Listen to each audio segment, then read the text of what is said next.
हाँ बच्चों देखो, पिछली क्लास में हमने ये कांस्टेंट रिलेशन सारा कंप्लीट कर लिया था, स्ट्रिंग कांस्टेंट और वेज कांस्टेंट वो सब पढ़ लिया था। अब न्यूटन्स लॉ में एक इम्पोर्टेंट चीज पढ़ते हैं, स्प्रिंग फोर्स। ठीक है, इसको इलास्टिक फोर्स भी बोलते हैं, इसको पढ़ते हैं। ये मतलब इसमें हम मेनली स्प्रिंग के बारे में स्टडी करेंगे। तो तुमको पता होगा कि स्प्रिंग तो अपनी डेली लाइफ में कई जगह यूज होती है। जैसे एक तो बंद चालू करने वाला जो पेन होता है उसके अंदर हल्की सी सॉफ्ट स्प्रिंग लगी होती है। वैसे तुम्हारे साइकिल के सीट के नीचे भी स्प्रिंग लगी होती है बहुत हार्ड। ऐसे ही गाड़ियों का जो सस्पेंशन सिस्टम होता है उसमें भी स्प्रिंग लगी होती है। तो ऐसे बहुत सारे केस होते हैं। ठीक तो आज की क्लास में हम स्प्रिंग के बारे में स्टडी करेंगे। और तुमको पता होगा कि स्प्रिंग जो फोर्स लगाती है उसको स्प्रिंग फोर्स बोलते हैं। ये तो स्प्रिंग जो फोर्स लगाती है उसको सिंपल शब्दों में तो स्प्रिंग फोर्स बोलते हैं।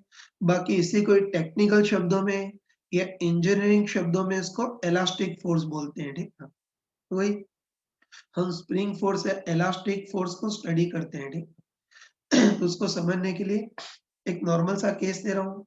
जैसे मान लेते हैं कि कोई भी हल्की सी स्प्रिंग है।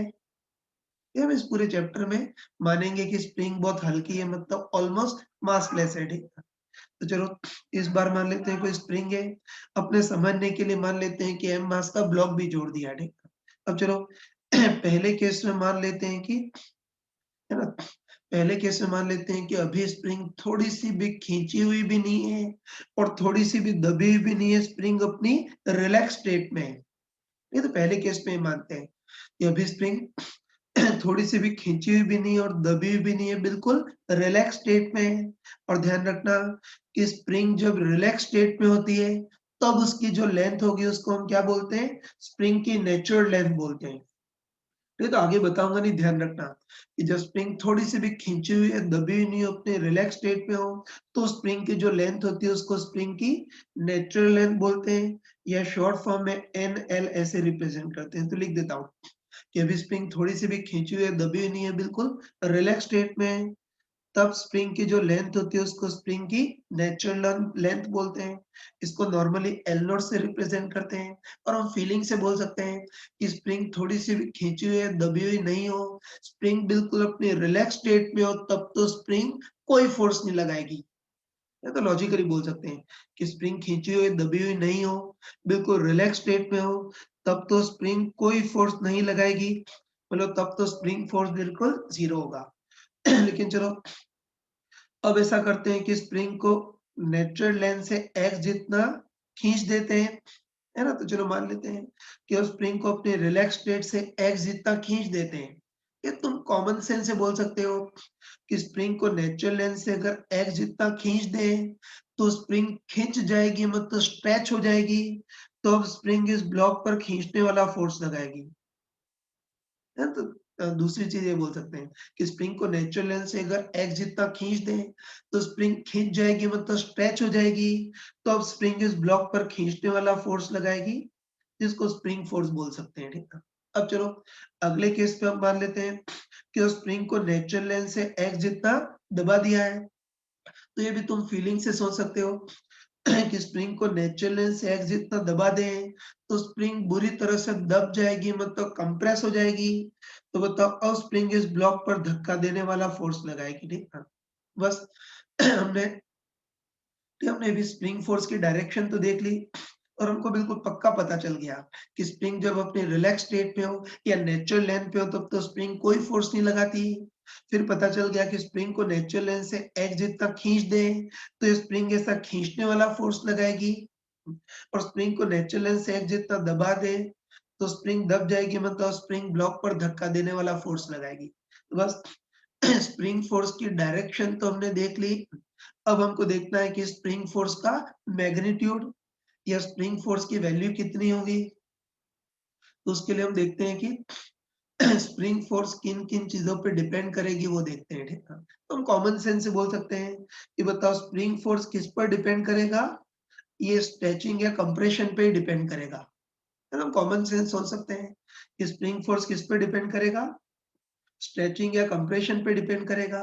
और स्ट्रेचिंग और कंप्रेशन दोनों को मतलब जनरल फॉर्म में एक्स बोलते हैं। ठीक है, ठीक है? तो ध्यान रखना कि हम कॉमन सेंस बोल सकते हैं कि जो स्प्रिंग फोर्स है वो स्ट्रेचिंग या कंप्रेशन पे डिपेंड करेगा।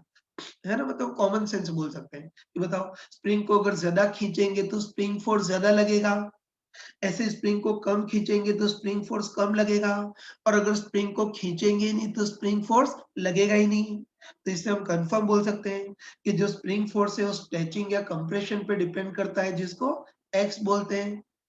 ये तो हम बोल सकते हैं कि स्प्रिंग फोर्स जो होता है वो स्ट्रेचिंग या कंप्रेशन पे डिपेंड करेगा जिसको एक्स बोलेंगे। मतलब spring force proportional to X होगा। अब प्रोपोर्शनलिटी को इक्विटी चेंज करते हैं और हम सभी को पता है कि प्रोपोर्शनलिटी को इक्विटी में चेंज करेंगे तो एक कांस्टेंट आएगा। ठीक है? और ध्यान रखना कि इसमें जो कांस्टेंट आता है उसको के बोलते हैं। मतलब spring force proportional to x, तो spring force equal to K into X, जहाँ के कांस्टेंट होता है जिसको स्प्रिंग कांस्टेंट बोलते हैं। है? तो इसको ये कांस्टेंट होता है जिसको सिंपल शब्दों में तो स्प्रिंग कांस्टेंट बोलते हैं, बाकी इसको हमारे मैकेनिकल इंजीनियरिंग के लैंग्वेज में स्प्रिंग की स्टिफनेस बोलते हैं। ये तो ध्यान रखना कि spring force proportional to x, तो स्प्रिंग फोर्स इक्वल टू के एक्स और इसमें के कांस्टेंट होता है जिसको स्प्रिंग कांस्टेंट या स्प्रिंग की स्टिफनेस बोलते हैं। और एक्स क्या होता है तो मैंने पहले ही बता दिया था कि इसमें जो एक्स होता है वो स्प्रिंग की लेंथ नहीं होती है, एक्स स्प्रिंग में स्ट्रेचिंग या कंप्रेशन होता है तो ध्यान रखना तुम स्प्रिंग फोर्स इक्वल टू के एक्स तो सभी को पता होता है, लेकिन ध्यान रखना कि इसमें एक्स स्प्रिंग की लेंथ नहीं होती है, एक्स क्या होता है स्प्रिंग में स्ट्रेचिंग या कंप्रेशन।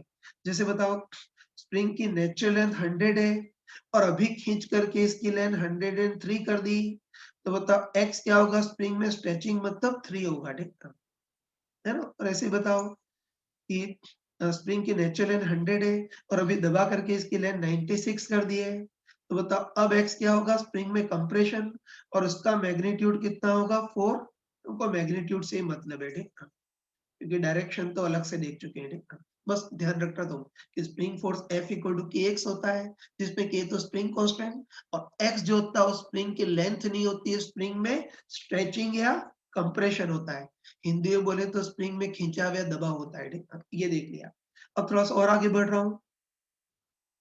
तो हमको पक्का पता चल गया कि spring force proportional to x, तो spring force F equal to के एक्स, जब एक्स तो स्प्रिंग में स्ट्रेचिंग या कंप्रेशन होता है और के कांस्टेंट होता है जिसको स्प्रिंग कांस्टेंट बोलते हैं। ये हमारे मैकेनिकल इंजीनियरिंग की लैंग्वेज में इसको स्प्रिंग की स्टिफनेस बोलते हैं, ठीक है? अब ये के किस चीज पर डिपेंड करेगा वो देखना है ना? तो देखो नाम से ही क्लियर है ना? नाम से ही क्लियर है कि जो के या स्प्रिंग कांस्टेंट होता है वो किस पे डिपेंड करता है? स्प्रिंग की प्रॉपर्टी पे डिपेंड करता है या परफेक्ट शब्दों में बोले तो स्प्रिंग की स्टिफनेस पे डिपेंड करता है। तो ये ध्यान रखना कि के या स्प्रिंग कांस्टेंट स्प्रिंग की प्रॉपर्टी पे डिपेंड करता है या परफेक्ट शब्दों में बोले तो स्प्रिंग की स्टिफनेस पे डिपेंड करता है। मतलब इस चीज पे डिपेंड करता है कि वो स्प्रिंग कितनी हार्ड है या कितनी स्टिफ है उस पर डिपेंड करता है। ठीक है? तो देखो जो तुमने पेन के अंदर स्प्रिंग देखी होगी तुमने, तो तुमको पता होगा कि पेन के अंदर जो स्प्रिंग होती है वो बहुत ही सॉफ्ट होती है ना? बंद चालू करने वाला पेन होता है उसके अंदर जो स्प्रिंग होती है वो बहुत सॉफ्ट होती है। ये तो बस पेन के अंदर वाली स्प्रिंग बहुत सॉफ्ट होती है ना, सॉफ्ट होती है मतलब उसकी स्टिफनेस कम होगी तो उसका स्प्रिंग कांस्टेंट भी कम होगा, ठीक है? और देखो साइकिल के नीचे भी तुमने देखी होगी, तो तुमने देखा होगा कि साइकिल में सीट के नीचे भी स्प्रिंग होती है, लेकिन ये देखा होगा कि साइकिल में सीट के नीचे जो स्प्रिंग होती है वो बहुत हार्ड होती है, बहुत स्टिफ होती है। ये तो देखा होगा कि साइकिल के सीट के नीचे जो स्प्रिंग होती है वो बहुत स्टिफ है, हार्ड होती है।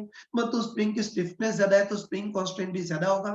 तो याद रखना कि जो स्प्रिंग कांस्टेंट है वो स्प्रिंग की स्टिफनेस पे डिपेंड करता है। अगर सॉफ्ट स्प्रिंग है उसकी स्टिफनेस कम होगी तो स्प्रिंग कांस्टेंट भी कम होगा और अगर कोई हार्ड स्प्रिंग होगी उसकी स्टिफनेस ज्यादा होगी तो स्प्रिंग कांस्टेंट भी ज्यादा होगा। देखो स्प्रिंग फोर्स की डायरेक्शन तो हम पहले भी देख चुके थे, लेकिन अब स्प्रिंग फोर्स का मैग्नीट्यूड भी देख लिया, तो बस अब हम स्प्रिंग फोर्स को कंप्लीटली बता सकते हैं, है ना? स्प्रिंग फोर्स की वैल्यू डायरेक्शन दोनों देख लिया ना, तो अब हम स्प्रिंग फोर्स को कंप्लीटली रिप्रेजेंट कर सकते हैं। तो सबसे पहले हम है ना? सबसे पहले हम देख सकते हैं कि अगर स्प्रिंग थोड़ी सी भी खींची हुई दबी नहीं हो, बिल्कुल रिलैक्स स्टेट में हो, तब तो बताओ स्ट्रेचिंग या कंप्रेशन एक्स जीरो होगा, तो स्प्रिंग फोर्स के एक्स भी जीरो होगा। है ना? ऐसे जस्टिफाई कर सकते हैं। ये तो बोल सकते हैं कि जो स्प्रिंग थोड़ी-सी भी खींची हुई, दबी हुई नहीं हो, बिल्कुल अपने रिलैक्स स्टेट में हो, तो फिर इसमें खींचा हुआ दबाव X 0 होगा, तो spring force F equal to Kx भी 0 होगा। मतलब पहले भी देख चुके हैं कि स्प्रिंग खींची हुई, दबी हुई नहीं हो, बिल्कुल अपने रिलैक्स स्टेट में हो, तब तो स्प्रिंग ब्लॉक पर कोई फोर्स नहीं लगाएगी, ठीक है? लेकिन चलो अब मान लेते हैं कि स्प्रिंग को नेचुरल लेंथ से x जितना खींच देते हैं, तो हमको अच्छे पता है कि स्प्रिंग को नेचुरल लेंथ से x जितना खींच देंगे, तो स्प्रिंग इस ब्लॉक पर खींचने वाला फोर्स लगाएगी और उसकी वैल्यू कितनी होगी F इक्वल टू kx, वो भी देख लिया, ठीक है ना? तो बस हम पक्का बोल सकते हैं, तो हम पक्का बोल सकते हैं कि किसी भी स्प्रिंग को नेचुरल लेंथ से x जितना खींच दें, तो स्प्रिंग खींचने वाला फोर्स लगाएगी और कितना लगाएगी F इक्वल टू kx के बराबर है। और चलो अब मान लेते हैं कि स्प्रिंग को नेचुरल लेंथ से x जितना दबा देते हैं, तो हमने फीलिंग से देखा था कि स्प्रिंग को नेचुरल लेंथ से x जितना दबा दें, तो स्प्रिंग दब जाएगी, मतलब कंप्रेस हो जाएगी, तो स्प्रिंग धक्का देने वाला फोर्स लगाएगी और वो भी कितनी वैल्यू होगी F इक्वल टू kx के बराबर। ठीक है? बस अब हमको स्प्रिंग फोर्स के बारे में कंप्लीटली पता चल गया। बस लास्ट बार मैं रिजल्ट बता रहा हूँ, ये ताकि आगे कंफ्यूजन नहीं हो, तो ध्यान रखना कि स्प्रिंग थोड़ी सी भी खींची हुई, दबी हुई नहीं हो, बिल्कुल रिलैक्स स्टेट में हो, तब तो स्ट्रेचिंग या कंप्रेशन X 0 होगा, तो स्प्रिंग फोर्स भी 0 होगा। मतलब स्प्रिंग रिलैक्स स्टेट में हो तो स्प्रिंग ब्लॉक पर कोई फोर्स नहीं लगाएगी, ठीक है? अब मान लेते हैं कि स्प्रिंग को नेचुरल लेंथ से x जितना खींच देंगे, फीलिंग से बोल सकते हैं कि स्प्रिंग को नेचुरल लेंथ से x जितना खींच देंगे, तो spring F equal to kx के बराबर खींचने वाला फोर्स लगाएगी और अगर स्प्रिंग को नेचुरल लेंथ से x जितना दबा देंगे, तो ये spring F equal to kx के बराबर धक्का देने वाला फोर्स लगाएगी। तो स्प्रिंग फोर्स के बारे में हमने पूरा देख लिया, ठीक है? अब तुम ध्यान रखना कि कभी भी स्प्रिंग फोर्स निकालना हो ना, ध्यान रखना कि कभी भी स्प्रिंग फोर्स निकालना हो, तो हम तो सबसे स्मार्ट तरीका यूज करेंगे, मतलब स्प्रिंग फोर्स का मैग्नीट्यूड, तो क्या डिस्टर्बेंस, सॉरी बच्चों बीच में डिस्टर्बेंस हो गया। ये तो ध्यान रखना तो कि हम लोग तो स्प्रिंग फोर्स निकालने के लिए सबसे स्मार्ट तरीका यूज करेंगे। क्यों? तो हम लोग क्या करेंगे कि स्प्रिंग फोर्स का मैग्नीट्यूड तो हमेशा F इक्वल टू kx ही यूज करेंगे और उसकी डायरेक्शन को लॉजिकली अलग से एडजस्ट कर देंगे कि स्प्रिंग खींची हो तो खींचने वाला फोर्स लगाएगी और दबी हो तो धक्का देने वाला फोर्स लगाएगी। ये तो ध्यान रखना कि हम स्प्रिंग फोर्स निकालने का सबसे स्मार्ट तरीका यूज करेंगे। तो हम तो क्या करेंगे कि स्प्रिंग फोर्स का मैग्नीट्यूड तो F इक्वल टू kx और डायरेक्शन को लॉजिकली अलग से एडजस्ट कर देंगे। यही स्मार्ट तरीका हम इसी का यूज करेंगे, ठीक है? लेकिन अगर अपनी इंडियन बुक या एनसीईआरटी की बुक में देखें, तो वहां स्प्रिंग फोर्स क्या लिखा होता है, F equal to minus kx लिखा होता है। तो ध्यान रखना कि अगर अपने किताबी शब्दों में देखें, तो ध्यान रखना किताबी शब्दों में spring force F equal to minus K X लिखा होता है, तो उसका मतलब ये होता है कि स्प्रिंग फोर्स का मैग्नीट्यूड तो के एक्स है और माइनस मतलब स्प्रिंग फोर्स की डायरेक्शन नेचुरल लेंथ से डिस्प्लेसमेंट के अपोजिट होगी। मतलब स्प्रिंग को नेचुरल लेंथ से आगे की ओर डिस्प्लेस कर दे तो स्प्रिंग फोर्स पीछे लगेगा और स्प्रिंग को अगर नेचुरल लेंथ से पीछे की ओर डिस्प्लेस करें तो स्प्रिंग फोर्स आगे की ओर लगेगा।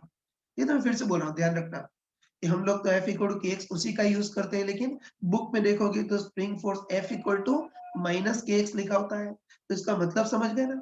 इसका मतलब ये है कि स्प्रिंग फोर्स का मैग्नीट्यूड तो के एक्स ही होता है और पीछे माइनस लगा है, इसका मतलब है कि स्प्रिंग फोर्स जो होता है वो नेचुरल लेंथ से डिस्प्लेसमेंट के अपोजिट होता है। मतलब किसी भी स्प्रिंग को नेचुरल लेंथ से आगे की ओर डिस्प्लेस करें तो स्प्रिंग फोर्स पीछे और किसी भी स्प्रिंग को नेचुरल लेंथ से पीछे की ओर डिस्प्लेस करें तो स्प्रिंग फोर्स आगे लगता है।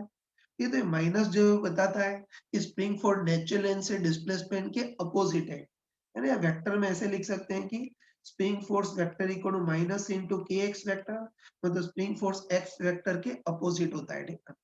ये देखिए, लेकिन ध्यान रखना कि स्प्रिंग फोर्स बुक में तो भले ही F इक्वल टू माइनस के लिखा हो, लेकिन हम लोग इस माइनस का यूज नहीं करते हैं। हम तो बस एक ही काम करते हैं कि स्प्रिंग फोर्स की वैल्यू या उसका magnitude F equal to kx और डायरेक्शन को लॉजिकली अलग से एडजस्ट करते हैं।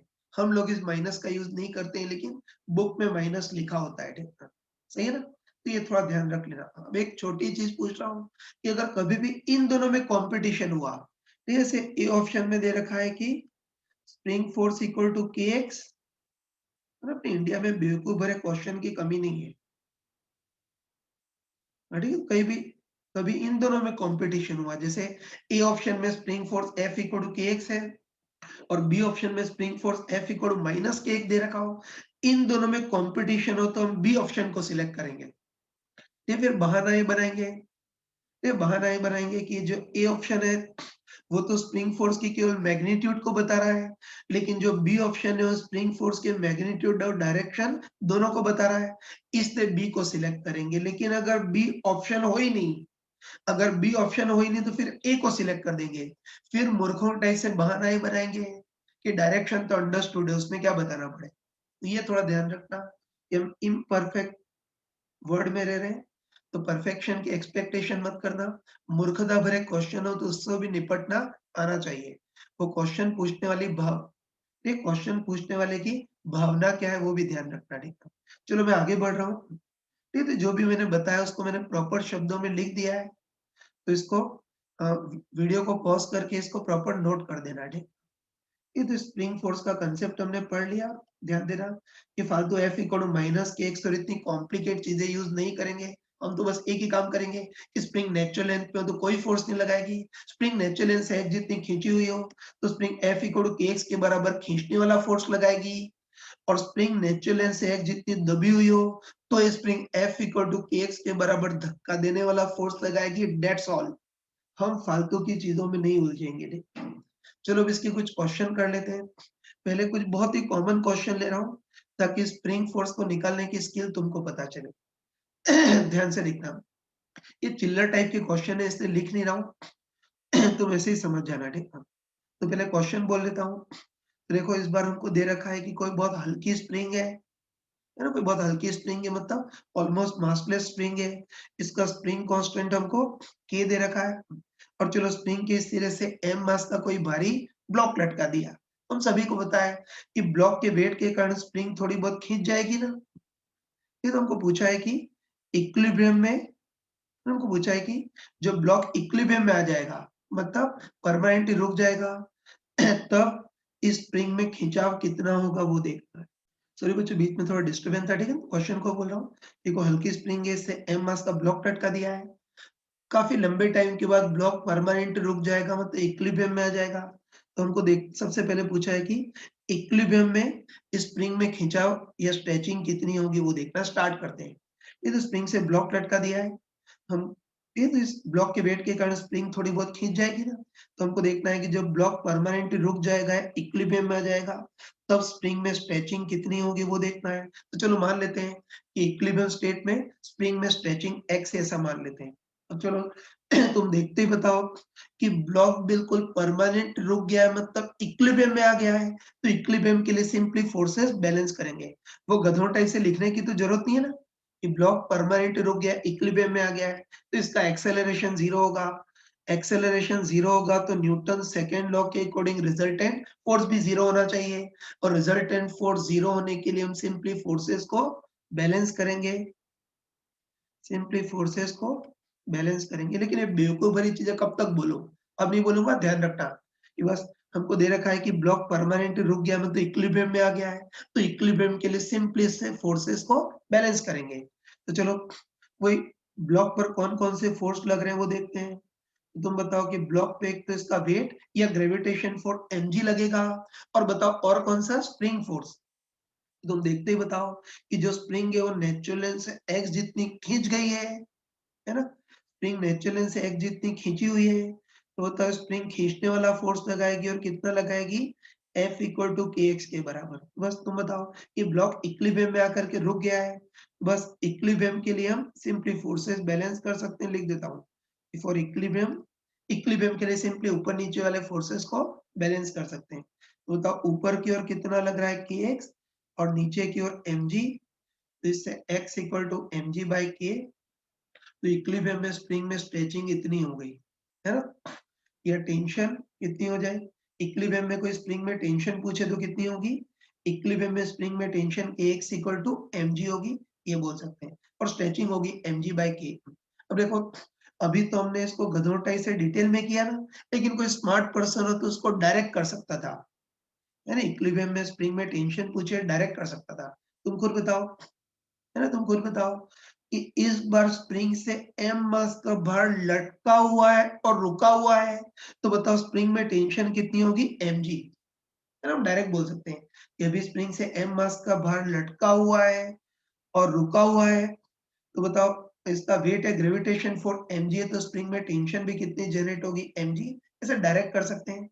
छोटे बच्चों टाइप से अगर फोर्स बैलेंस करेंगे तब भी उतना ही आएगा, ठीक है? सही है ना? तो ये सब हमने कर लिया, ठीक। अब देखो, तुम ध्यान रखना कि अगर क्वेश्चन में कुछ भी नहीं कहा गया हो तो बाय डिफॉल्ट हम यही मानेंगे कि ब्लॉक इक्विलिब्रियम में रुका हुआ है, और उस केस में तो स्प्रिंग में tension kx equal to mg होगी। लेकिन कुछ एक्सेप्शनल क्वेश्चन ऐसे आते हैं जिसमें हमको देता है कि ब्लॉक रुका हुआ नहीं है, मूव कर रहा है, ठीक है? तो अगला क्वेश्चन उसका ले रहा हूँ, इसको भी ध्यान से देख लेना। देखो, इस बार भी हमको दे रखा है कोई हल्की स्प्रिंग है जिसका स्प्रिंग कांस्टेंट k है, और स्प्रिंग से हमने m मास का कोई ब्लॉक लटका दिया है, ठीक है? और इस बार ऐसा किया है कि किसी शरारती बच्चे ने ब्लॉक को इक्विलिब्रियम से डिस्प्लेस करके छोड़ दिया है। तो तुमने प्रैक्टिकली देखा होगा, ये बताओ, इस, है ना, तुमने प्रैक्टिकली देखा होगा कि स्प्रिंग या ब्लॉक को इक्विलिब्रियम से डिस्प्लेस करके छोड़ दें तो ब्लॉक ऊपर नीचे ऑस्किलेट करता है ना? प्रैक्टिकली देखा होगा।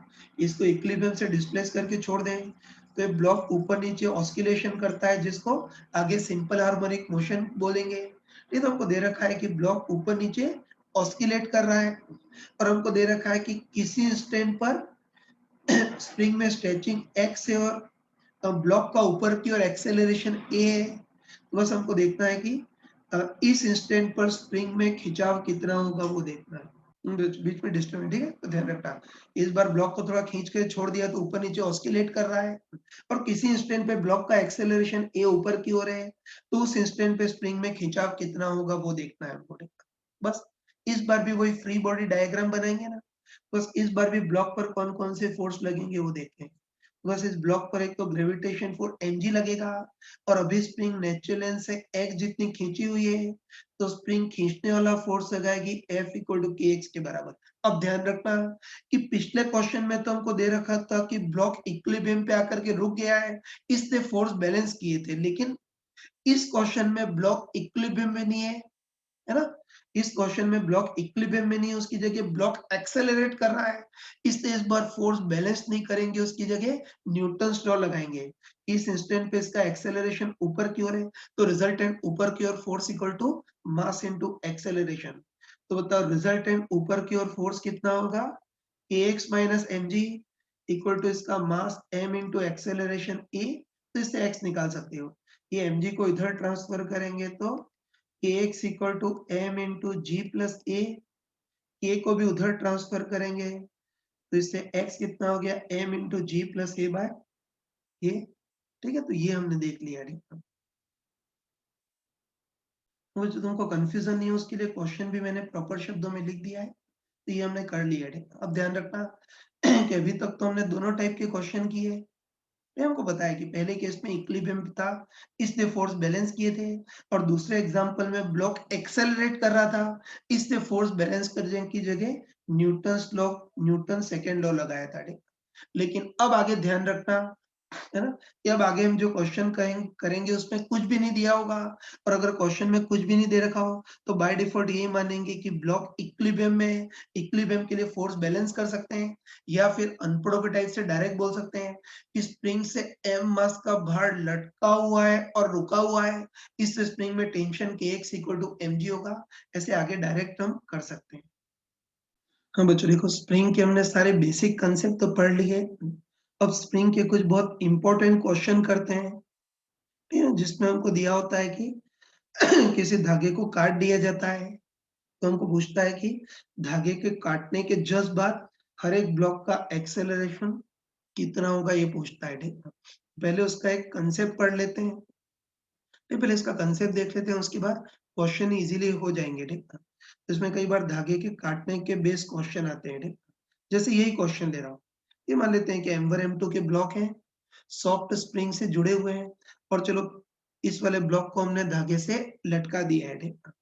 अब देखो, अब हम ऐसा करते हैं कि इस धागे को अचानक में काट देते हैं, है ना? ऐसा करते हैं कि इस धागे को अचानक में काट देते हैं, तो हमको पूछता है कि धागे को काटने के जस्ट बाद हर एक ब्लॉक का एक्सेलरेशन कितना होगा? स्प्रिंग में टेंशन कितना होगा ये सब पूछता है। ठीक है, तो इसका पहले कंसेप्ट देख लेते हैं। तो चलो तुम बताओ कि इस धागे को भले ही काट दें, लेकिन काटने के बाद भी स्प्रिंग के दोनों सिरों पर मास लगे हुए हैं ना?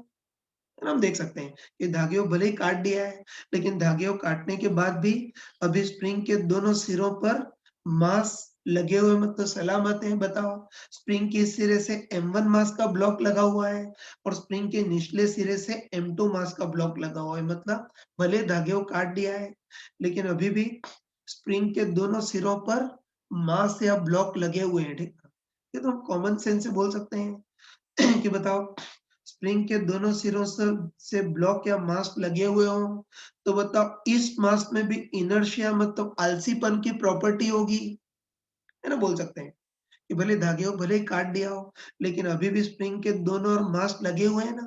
तो तुम बताओ कि इस मास में भी इनर्शिया मतलब आलसीपन की प्रॉपर्टी होगी और इस मास में भी इनर्शिया या आलसीपन की प्रॉपर्टी होगी। और तुम बताओ कि इनर्शिया, है ना? तुम बताओ कि इनर्शिया या आलसीपन की प्रॉपर्टी के कारण ये ब्लॉक भी अपनी पोजीशन को सडनली चेंज नहीं होने देगा और ये ब्लॉक भी अपनी पोजीशन को सडनली चेंज नहीं होने देगा। है ना? न्यूटन्स लॉ में पढ़ा होगा कि किसी भी ऑब्जेक्ट में मास हो, ध्यान रखना तुम कि किसी भी ऑब्जेक्ट में मास हो तो उसमें मास के कारण इनर्शिया या आलसीपन की प्रॉपर्टी आती है। उसके कारण वो मास अपनी पोजीशन को सडनली चेंज नहीं होने देता है। मतलब पोजीशन चेंज तो होगी लेकिन एक झटके में, या सडनली चेंज नहीं होगी, धीरे-धीरे होगी। ठीक है? बस हम कन्फर्म बोल सकते हैं यार। ये बताओ इस बार भी स्प्रिंग के दोनों ओर मास लगे हुए हैं ना? तो बताओ इस मास में भी इनर्शिया की प्रॉपर्टी होगी और इस मास में भी इनर्शिया की प्रॉपर्टी होगी और इनर्शिया की प्रॉपर्टी के कारण ये मास भी अपनी पोजीशन को सडनली चेंज नहीं होने देगा और ये मास भी अपनी पोजीशन को सडनली चेंज नहीं होने देगा।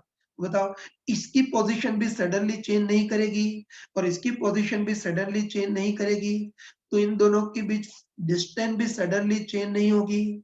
मतलब स्प्रिंग की लेंथ या स्प्रिंग में स्ट्रेचिंग एक्स भी सडनली चेंज नहीं होगा। और बताओ, स्प्रिंग में स्ट्रेचिंग सडनली चेंज नहीं होगी, तो spring force F equal to kx भी सडनली चेंज नहीं होगा। मतलब ध्यान रखना कि चेंज तो होगा, लेकिन धीरे-धीरे चेंज होगा, सडनली चेंज नहीं होगा। तो बताओ धागे को काटने के जस्ट पहले मान लेते हैं kx, है ना? इस धागे को काटने के जस्ट पहले स्प्रिंग में टेंशन kx इक्वल टू 30 हो, तो धागे को काटने के जस्ट बाद भी स्प्रिंग में tension kx equal to almost 30 होगी, फिर धीरे-धीरे चेंज करेगी। ठीक है? 30 से 29.9, 29.8, 29.7, 29.6 ऐसे धीरे-धीरे चेंज होगी, बाकी सडनली चेंज नहीं होगी। ठीक है? तो चीज़ को लिख दिया है तो मैं बहुत शॉर्ट में समराइज़ कर रहा हूँ। ये तो ध्यान रखना, इसमें कई बार धागे को काटने पे बेस्ड क्वेश्चन आते हैं। जैसे सिस्टम है, इस धागे को अचानक में काट दिया है, काटने के जस्ट बाद ब्लॉक का एक्सेलरेशन और स्प्रिंग में टेंशन कितनी होगी ये पूछता है। ठीक है, तो इसमें कंसेप्ट ये लगाते हैं यार, कि चलो तुम बताओ कि भले धागे को काट दिया है लेकिन अभी भी स्प्रिंग के दोनों ओर मास लगे हुए मतलब सलामत हैं। बस हम पक्का बोल सकते हैं कि बताओ कभी भी स्प्रिंग के दोनों सिरों पर मास लगे हुए हों, है ना?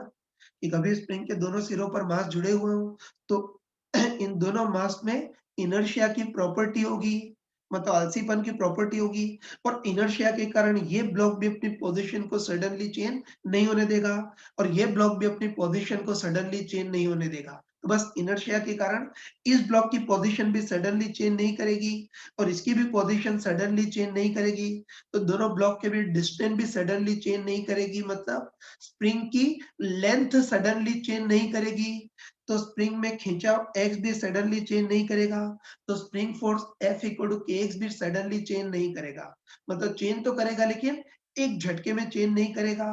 मतलब इस धागे को काटने के जस्ट पहले स्प्रिंग में टेंशन kx इक्वल टू 30 हो, तो धागे को काटने के जस्ट बाद भी kx अप्रोक्सीमेटली 30 होगा, फिर धीरे-धीरे चेंज करेगा।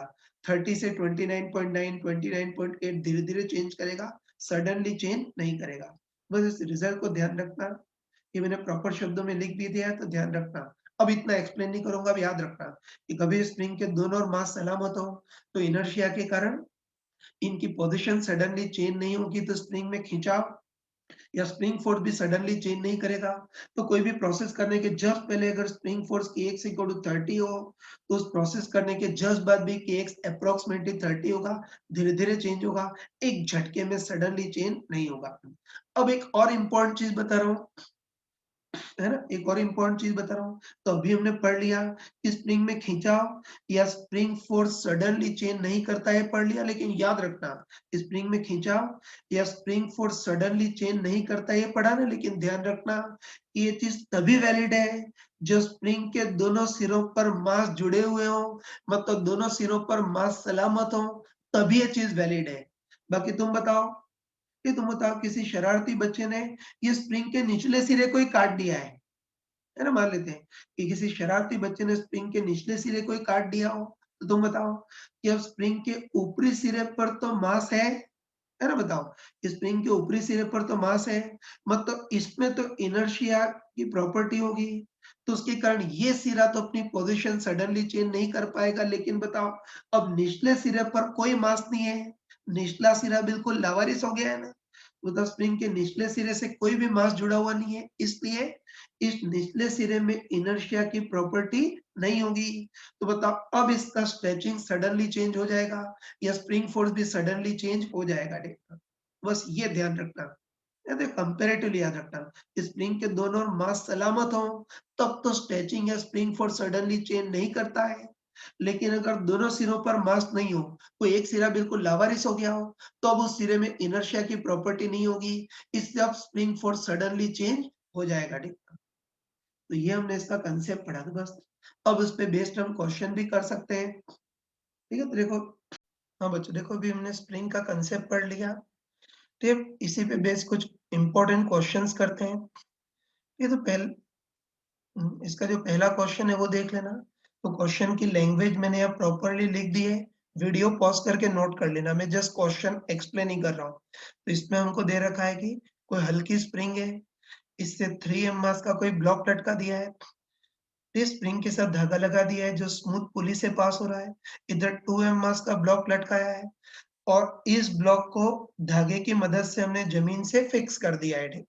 ये जो धागा उसको ए बी बोल रखा है और कुछ भी नहीं कहा गया हो, तो बाय डिफॉल्ट यही मानेंगे कि शुरू में पूरा सिस्टम इक्विलिब्रियम में रुका हुआ है, ठीक है। अब हम ऐसा करते हैं कि धागे ए बी को अचानक में काट देते हैं। तो इसको काटने के जस्ट बाद हर एक ब्लॉक का एक्सेलरेशन कितना होगा वो देखना है। ठीक है, तो सॉल्यूशन अगले पेज पे कर लेता हूँ, देख लेना। तो ये पूरा सिस्टम है। शुरू में पूरा सिस्टम इक्विलिब्रियम में रुका हुआ है ना। अब इस धागे एबी को अचानक में काट रहे हैं, तो काटने के जस्ट बाद हर एक ब्लॉक का एक्सेलरेशन कितना होगा वो देखना है। ठीक है, तुम अच्छे से ध्यान रखना कि कभी भी ऐसे धागे के काटने के क्वेश्चन आए, है ना? ध्यान रखना कि कभी भी धागे को काटने के क्वेश्चन आए तो उसको करने का सेट तरीका होता है। तो देखो, सबसे पहले हम देखेंगे कि काटने के पहले क्या सिचुएशन होगी, मतलब काटने के पहले स्प्रिंग में टेंशन कितना होगा वो देखना है। ये तो घबराना मत यार, कि धागे को काटने के क्वेश्चन हो तो बस ठीक कसम खा लेना कि सबसे पहले देखेंगे कि काटने के पहले क्या सिचुएशन है, मतलब काटने के पहले स्प्रिंग में टेंशन कितना होगा वो देखना है। तो देखो, कोई स्मार्ट पर्सन हो तो मुंह जुबानी बोल सकता है ना? कोई स्मार्ट पर्सन हो तो मुंह जुबानी बता सकता है कि काटने के पहले स्प्रिंग से 3 एम मास का भार लटका हुआ है और रुका हुआ है। इससे काटने के पहले स्प्रिंग में tension kx equal to 3 mg होगी, ठीक है? है ना? तुम खुद बताओ कि इस ब्लॉक का वेट या ग्रेविटेशन फोर्स 3 mg है, इतने फोर्स से खींचेगा तो टेंशन भी उतनी होगी ना। तो स्मार्ट पर्सन हो तो डायरेक्ट बोल सकता है कि काटने के पहले स्प्रिंग से 3 एम मास का भार लटका हुआ है और रुका हुआ है, तो इस स्प्रिंग में tension kx equal to 3 mg होगी। लेकिन अगर कोई डेढ़ बुद्धि हो तो चाहो तो इसको फ्री बॉडी डायग्राम से भी कर सकते हैं। तो एक गधों टाइप से इस ब्लॉक का फ्री बॉडी डायग्राम बनाते हैं। तो बताओ, इस ब्लॉक पर कौन-कौन से फोर्स लगेंगे? एक तो इसका वेट या ग्रेविटेशन फोर्स 3 mg और स्प्रिंग खींची हो तो खींचने वाला फोर्स लगाएगी kx के बराबर। बस तुम बताओ कि ये शुरू में, है ना, शुरू में पूरा सिस्टम इक्विलिब्रियम में रुका हुआ है, तो ये ब्लॉक भी इक्विलिब्रियम में रुका हुआ है और इक्विलिब्रियम के लिए सिंपली ऊपर-नीचे वाले फोर्सेस को बैलेंस करेंगे। तो बताओ ऊपर की ओर kx इक्वल टू नीचे की ओर 3 mg तो उससे भी kx इक्वल टू 3 mg आ गया। लेकिन ध्यान रखना कि आगे, है ना, आगे मूर्खों टाइप से इस चिरकुट चीज में कोई फ्री बॉडी डायग्राम को कष्ट देने की जरूरत नहीं है, ठीक है ना। आगे तुम इसको अनपढ़ों के टाइप से ही करेंगे, तो आगे डायरेक्ट बोलेंगे कि स्प्रिंग से 3m का भार लटका हुआ है और रुका हुआ है, तो इस स्प्रिंग में tension kx equal to 3 mg होगी, डायरेक्ट बोलेंगे। अब चलो आगे बढ़ते हैं। तो बताओ इक्विलिब्रियम में इस स्प्रिंग में तो tension kx equal to 3 mg हो गई। अब उससे जुड़े हुए धागे में टेंशन कितनी होगी वो देखना है। तो वैसे तो कोई स्मार्ट पर्सन हो तो डायरेक्ट बोल सकता है कि स्प्रिंग में tension kx equal to 3 mg है, तो उससे जुड़े हुए धागे में भी tension kx equal to 3 mg उतनी होगी, डायरेक्ट बोल सकता है। लेकिन एक बार मूर्खों टाइप से इसको भी गधों टाइप से डिराइव कर लेते हैं, क्योंकि कई मूर्ख लोग डाउट में पूछेंगे कि ऐसा क्यों। ठीक है, तो एक बार इसको भी गधों टाइप से डिराइव कर लेते हैं कि इक्विलिब्रियम में स्प्रिंग में tension kx equal to 3 mg है, तो उससे जुड़े धागे में टेंशन कितनी होगी वो देखना है। तो उसके लिए हम क्या करते हैं कि स्प्रिंग और धागे का जो संगम बिंदु है, मतलब जो जंक्शन पॉइंट है, उसका फ्री बॉडी डायग्राम बनाते हैं। इस जंक्शन पॉइंट पर कौन-कौन से फोर्स लगेंगे वो देखते हैं। तो तुम बताओ कि जंक्शन पॉइंट पे एक तो स्प्रिंग खींचेगी इसको, और कितने फोर्स से, kx equal to 3 mg force से खींचेगी, और ये धागा भी इसको खींचेगा टेंशन T से। अब तुम बताओ कि धागा और स्प्रिंग दोनों मासलेस है, तो जंक्शन पॉइंट भी मासलेस होगा। और बताओ जंक्शन पॉइंट मासलेस है, तो चाहे वो रुका हुआ हो या मूव कर रहा हो, बिंदास फोर्सेस को बैलेंस कर सकते हैं। ये तुम खुद बताओ कि जंक्शन पॉइंट के लिए भी resultant force equal to mass into acceleration. तो तुम बताओ कि जंक्शन पॉइंट चाहे रुका हुआ हो या एक्सेलरेट कर रहा हो, लेकिन जंक्शन पॉइंट मासलेस है, मास टेंड्स टू जीरो है, तो मास इनटू एक्सेलरेशन भी जीरो होगा, मतलब रिजल्टेंट फोर्स भी जीरो होगा। रिजल्टेंट फोर्स जीरो होगा, इससे बिंदास फोर्सेस को बैलेंस कर सकते हैं। तो न्यूटन्स लॉ पहले ही बताया था, लेकिन मूर्खों टाइप से मुझे फिर से यहाँ बताना पड़ा। तो ध्यान रखना कि जंक्शन पॉइंट बिल्कुल मासलेस है, तो रुका है तब भी फोर्स बैलेंस कर सकते हैं, और अगर मूव कर रहा हो तब भी फोर्स बैलेंस कर सकते हैं। तो सिंपली ऊपर नीचे फोर्स बैलेंस करेंगे। तो बताओ ऊपर की ओर कितना है, T इक्वल टू नीचे की ओर kx या 3 mg। तो T इक्वल टू kx या 3 mg ऐसे आ गया। लेकिन अब गधों टाइप से कभी भी जंक्शन पॉइंट का फ्री बॉडी डायग्राम नहीं बनाएंगे। आगे स्मार्ट पर्सन के टाइप से डायरेक्ट बोलेंगे कि इक्विलिब्रियम में स्प्रिंग में tension kx equal to 3 mg है, तो उससे जुड़े धागे में भी tension kx equal to 3 mg होगी।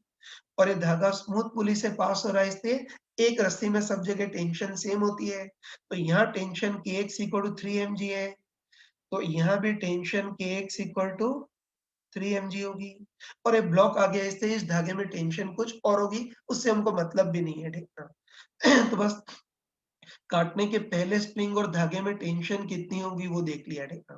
अब ध्यान रखना कि अभी तो इस चीज़ों को गधों टाइप से डिटेल में बताया, है ना। ध्यान रखना कि अभी तो स्प्रिंग और धागे में टेंशन गधों टाइप से डिटेल में निकाली, लेकिन ध्यान रखना कि अब मूर्खों टाइप से इतना डिटेल में नहीं करेंगे, अब इसको डायरेक्ट करेंगे। सुन लेना, वही चीज़ है कि धागे को काटने के जस्ट बाद सबका एक्सेलरेशन पूछा है ना, वही। कभी वैसा क्वेश्चन हो तो सबसे पहले देखेंगे कि काटने के पहले क्या सिचुएशन होगी, मतलब काटने के पहले स्प्रिंग में टेंशन कितना होगा वो देखना है। और अब मूर्खों टाइप से डिटेल में नहीं, अब डायरेक्ट करेंगे। बस हम डायरेक्ट बोल सकते हैं कि बताओ सॉरी, हम डायरेक्ट बोल सकते हैं कि बताओ काटने के पहले स्प्रिंग से 3m का भार लटका हुआ है और रुका हुआ है, इससे काटने के पहले स्प्रिंग में टेंशन कितनी होगी, kx इक्वल टू 3 mg, बिंदास बोल सकते हैं, है ना। और आगे ये भी हम डायरेक्ट बोल सकते हैं कि काटने के पहले स्प्रिंग में tension kx equal to 3 mg है, तो स्प्रिंग के साथ जुड़ा हुआ जो धागा है उसमें भी tension kx equal to 3 mg होगी, इसे डायरेक्ट करेंगे। ये मूर्खों टाइप से जंक्शन का फ्री बॉडी डायग्राम नहीं बनाएंगे। और तुम बताओ कि एक रस्सी में सब जगह टेंशन सेम होगी ना, तो इधर tension kx equal to 3 mg है, तो ये वाला जो धागा है उसमें भी tension kx equal to 3 mg होगी। और बीच में 2m का ब्लॉक आ गया, इससे इस धागे में टेंशन कुछ और होगी, लेकिन हमको इस धागे से कोई मतलब नहीं है। तो बस काटने के पहले स्प्रिंग में टेंशन कितनी है वो देख लिया, ठीक है। अब देखो, अब हमको दे रखा है कि इस वाले धागे को अचानक में काट दिया है ना? इस वाले धागे को अचानक पे काट दिया है, तो काटने के जस्ट बाद दोनों ब्लॉक का एक्सेलरेशन कितना होगा वो देखना है। तो चलो सबसे पहले तुम बताओ, है ना? सबसे पहले तुम बताओ कि धागे को अचानक में काट दिया है ना? तो सबसे पहले हमको देखना है कि काटने के जस्ट बाद स्प्रिंग का टेंशन सडनली चेंज होगा या नहीं होगा वो देखना है। तो तुम बताओ कि भले इस धागे को काट दिया हो, लेकिन काटने के बाद भी दो सॉरी भले धागे को काट दिया हो लेकिन काटने के बाद भी स्प्रिंग के दोनों सिरों पर मास लगे हुए हैं ना? तुम बताओ कि स्प्रिंग के निचले सिरे से 3M मास का ब्लॉक लगा हुआ है और स्प्रिंग के ऊपरी सिरे से इनडायरेक्टली 2M मास का ब्लॉक जुड़ा हुआ है। भले ही वो धागे के थ्रू है लेकिन जुड़ा हुआ तो है ना? तो हम बोल सकते हैं कि धागे को काटने के बाद भी स्प्रिंग के दोनों सिरों पर मास सलामत है ना? स्प्रिंग के निचले सिरे से 3M मास का ब्लॉक जुड़ा हुआ है और स्प्रिंग के ऊपरी सिरे से इनडायरेक्टली 2M मास का ब्लॉक जुड़ा हुआ है ना? मतलब बोल सकते हैं, है ना? मतलब हम बोल सकते हैं कि धागे के काट सॉरी हम बोल सकते हैं कि धागे को काटने के बाद भी स्प्रिंग के दोनों सिरों पर मास जुड़े हुए हैं मतलब मास सलामत है तो बोल सकते हैं कि धागे को काटने के बाद भी स्प्रिंग के दोनों सिरों पर मास जुड़े हुए हैं मतलब मास सलामत है। इसलिए इनर्शिया की प्रॉपर्टी के कारण इस बार स्प्रिंग का खिंचाव सडनली चेंज नहीं होगा, तो स्प्रिंग फोर्स या स्प्रिंग में टेंशन भी सडनली चेंज नहीं होगा। तो काटने के जस्ट पहले spring force Kx equal to 3 mg था, तो काटने के जस्ट बाद भी spring force Kx equal to almost 3 mg होगा। धीरे-धीरे चेंज करेगा, सडनली चेंज नहीं करेगा। बस ये बोल सकते हैं एक लाइन में कि अभी भी स्प्रिंग के दोनों ओर मास लगे हुए हैं इसलिए स्प्रिंग में खींचाव या स्प्रिंग फोर्स सडनली चेंज नहीं होगा। काटने के जस्ट पहले स्प्रिंग में tension Kx equal to 3 mg, तो काटने के जस्ट बाद भी स्प्रिंग में tension Kx equal to approximately 3 mg होगी। उसके बाद हमको पता है कि काटने के जस्ट बाद स्प्रिंग में tension Kx equal to 3 mg होगी, तो धागे में भी जो टेंशन है वो Kx के बराबर होगी, तो वो भी 3 mg होगी, ठीक है? बस हमको पता चल गया कि काटने के जस्ट बाद स्प्रिंग में tension Kx equal to 3 mg रहेगी, तो धागे में भी जो टेंशन है वो Kx के बराबर है मतलब वो भी अप्रॉक्सिमेटली 3 mg रहेगी, ठीक है? बस अब काटने के जस्ट बाद दोनों ब्लॉक का एक्सेलरेशन कितना होगा वो देखना है। बस सबसे पहले हमको देखना है कि काटने के जस्ट बाद इस ब्लॉक का एक्सेलरेशन कितना होगा वो देखना है। तो उसके लिए काटने के जस्ट बाद इस ब्लॉक पर कौन-कौन से फोर्स लगेंगे वो देख लेते हैं। तो तुम बताओ कि काटने के जस्ट बाद इस ब्लॉक पर कौन-कौन से फोर्स लगेंगे? एक तो इस ब्लॉक का खुद का वेट या ग्रेविटेशन फोर्स 2 mg, उसके बाद ये वाली रस्सी खींचेगी T इक्वल टू Kx है और जस्ट पहले Kx 3 mg था, तो जस्ट बाद भी Kx बिंदास 3 mg होगा। और इस रस्सी को तो काट दिया है ना, इससे इस रस्सी में तो टेंशन बिल्कुल खत्म हो जाएगी। तो बस देखते ही बताओ कि काटने के जस्ट बाद इस ब्लॉक पर फोर्स कौन-कौन से होंगे? एक तो ऊपर की ओर T equal to Kx equal to 3 mg और इसका खुद का वेट 2 mg। बस शक्ल देखते ही बताओ कि काटने के जस्ट बाद इस ब्लॉक पर, है ना? काटने के जस्ट बाद इस ब्लॉक पर ऊपर की ओर तो 3 mg है, लेकिन नीचे की ओर mg है, तो रिजल्टेंट फोर्स ऊपर की ओर होगा और रिजल्ट, है ना? काटने के जस्ट बाद इस ब्लॉक पर रिजल्टेंट फोर्स कितना आएगा? 3 mg माइनस 2 mg मतलब mg। तो बताओ इस ब्लॉक का एक्सेलरेशन कितना होगा? रिजल्टेंट फोर्स अपन केवल इस ब्लॉक का मास 2m, तो काटने के जस्ट बाद इस ब्लॉक का एक्सेलरेशन g/2 और साफ-साफ दिख रहा है कि काटने के जस्ट बाद इस ब्लॉक पर रिजल्टेंट फोर्स ऊपर की ओर है तो एक्सेलरेशन भी g/2 ऊपर की ओर होगा। तो काटने के जस्ट बाद इस ब्लॉक का एक्सेलरेशन तो g/2 ऊपर आ गया। अब काटने के जस्ट बाद इस ब्लॉक का एक्सेलरेशन कितना होगा वो देखना है। तो बस काटने के जस्ट बाद अब इस ब्लॉक पर कौन-कौन से फोर्स लगेंगे वो देखते हैं। तो काटने के जस्ट बाद इस ब्लॉक पर कौन-कौन से फोर्स लगेंगे? एक तो इसका खुद का वेट है ग्रेविटेशन फोर्स 3 mg लगेगा और दूसरा स्प्रिंग फोर्स है, स्प्रिंग खींची हुई है, तो स्प्रिंग इस पे खींचने वाला फोर्स Kx लगाएगी और जस्ट पहले Kx 3 mg था, तो जस्ट बाद भी Kx 3 mg रहेगा। तो बस तुम देखते ही बताओ कि काटने के जस्ट बाद इस ब्लॉक पर तो ऊपर की ओर भी फोर्स 3 mg है और नीचे की ओर भी फोर्स 3 mg है, दोनों आपस में कैंसल हो जाएंगे। तो काटने के जस्ट बाद इस ब्लॉक पर रिजल्टेंट फोर्स टेंड्स टू 0 होगा, तो इसका एक्सेलरेशन भी टेंड्स टू 0। आंसर आ गया कि काटने के जस्ट बाद इस ब्लॉक का एक्सेलरेशन तो g/2 ऊपर की ओर और इस ब्लॉक का एक्सेलरेशन टेंड्स टू 0।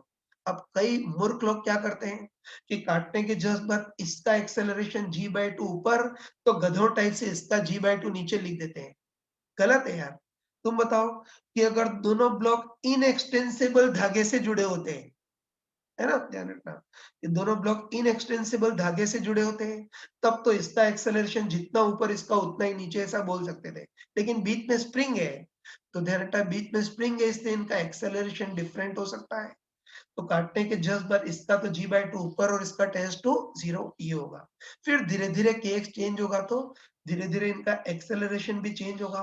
बाकी काटने के जस्ट बाद इतना ही रहेगा। हाँ बच्चों, इसमें एक छोटी चीज़ मैं बताना रह गया, अभी तो हमने इस धागे को काटा था, है ना? लेकिन देखो कई बार क्वेश्चन में ऐसा आता है कि इस बार मान लेते हैं कि इस धागे को तो हमने ऐसे ही रहने दिया, लेकिन किसी शरारती बच्चे ने इस वाले धागे को काट दिया है। अब काटने के जस्ट बाद दोनों ब्लॉक का एक्सेलरेशन और स्प्रिंग में टेंशन कितनी होगी वो देखना है। तो चलो तुम स्मार्टली बताओ कि अगर इस धागे को काट दें तो बताओ अब काटने के जस्ट बाद स्प्रिंग में टेंशन अचानक में 0 हो जाएगी या नहीं? हो जाएगी। ध्यान रखना कि अगर इस धागे को काटें तो बताओ अब स्प्रिंग के निचले सिरे पर तो 3m मास का ब्लॉक लगा हुआ है, लेकिन स्प्रिंग का ऊपरी सिरा बिल्कुल लावारिस हो जाएगा। मतलब स्प्रिंग के ऊपरी सिरे से कोई मास लगा हुआ नहीं है, तो ऊपरी सिरे में इनर्शिया की प्रॉपर्टी भी नहीं रहेगी, और इनर्शिया की प्रॉपर्टी नहीं रहेगी तो स्प्रिंग में टेंशन अचानक में 0 हो जाएगा। बताओ इधर तो कोई है ही नहीं, बिल्कुल लावारिस है। तो ध्यान रखना कि स्प्रिंग में टेंशन सडनली चेंज होगी और स्प्रिंग में टेंशन सडनली 0 हो जाएगी। और स्प्रिंग में टेंशन 0 तो उससे जुड़ी इस रस्सी में भी टेंशन 0, बस अब दोनों बिल्कुल फ्री फॉल करेंगे। इस पर एक्चुअल फोर्स 2 mg, तो actual acceleration force by mass मतलब g नीचे की ओर, और इस पर भी एक्चुअल फोर्स 3 mg, तो एक्सेलरेशन 3 mg ओपन 3m, तो g दोनों फ्री फॉल करेंगे, मतलब दोनों का एक्सेलरेशन g नीचे की ओर होगा। ठीक है, तो इसीलिए चमका कर बताया था कि अगर स्प्रिंग के दोनों ब्लॉक सलामत हो तो स्प्रिंग फोर्स सडनली चेंज नहीं होता है, लेकिन एक सिरा लावारिस हो गया तो स्प्रिंग फोर्स सडनली चेंज हो जाएगा और 0 हो जाएगा। हाँ बच्चों, अब इसी का ही कंसेप्ट का एक और क्वेश्चन ले रहा हूँ। ये जेईई 2006 में आया था, लेकिन थोड़े से डेटास मैंने चेंज कर दिए हैं, ठीक था? तो ध्यान से देखना इसको, ये तुम ही को करना है। देखो पहले ये क्वेश्चन की लैंग्वेज तो मैंने लिख दी है, मैं डायरेक्ट क्वेश्चन ही एक्सप्लेन कर रहा हूँ। तो हमको दे रखा है कि छत से हमने कोई हल्की सी स्प्रिंग लगा दी है, इससे 2m मास का ब्लॉक लटका दिया है और धागे की मदद से इधर 3m मास का ब्लॉक लटका दिया है। और देखो क्वेश्चन में कुछ भी नहीं कहा गया हो तो बाय डिफॉल्ट यही मानेंगे कि शुरू में तो सिस्टम इक्विलिब्रियम में रुका हुआ है, ठीक है? अब देखो, अब ऐसा करते हैं कि ये वाला जो धागा AB है, इस धागे AB को अचानक में काट देते हैं। तो हमको पूछा है कि इस धागे AB को अगर अचानक में काट दें, तो काटने के जस्ट बाद इस ब्लॉक का एक्सेलरेशन कितना होगा और इसका एक्सेलरेशन कितना होगा वो देखना है।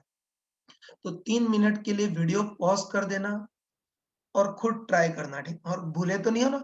अपनी कसम तो नहीं भूले हो ना? मैंने चमका करके बताया था कि कभी भी इस टाइप का क्वेश्चन हो तो कसम खा लेना कि सबसे पहला काम क्या करेंगे, काटने के पहले स्प्रिंग में टेंशन कितनी होगी वो देखेंगे और काटने के जस्ट बाद भी अप्रोक्सीमेटली उतनी रहेगी। तो चलो 3 मिनट के लिए वीडियो पॉज़ करो और खुद ट्राई करो। चलो मैं एक्सपेक्ट करता हूँ कि जो भी सिंसियर होगा उसने कर लिया होगा। स्टार्ट करता हूँ, ठीक है? कोई हमको दे रखा है कि सिस्टम इक्विलिब्रियम में रुका हुआ है। अब इस धागे को अचानक में काट देते हैं। काटने के जस्ट बाद हर एक ब्लॉक का एक्सेलरेशन कितना होगा वो देखना है? तो हमको अच्छे पता है ना? हमको बिल्कुल रटा हुआ है कि कभी भी ऐसे धागे को काटने का क्वेश्चन आए, तो हमने कसम खा रखी है कि सबसे पहले हम क्या करेंगे, है ना?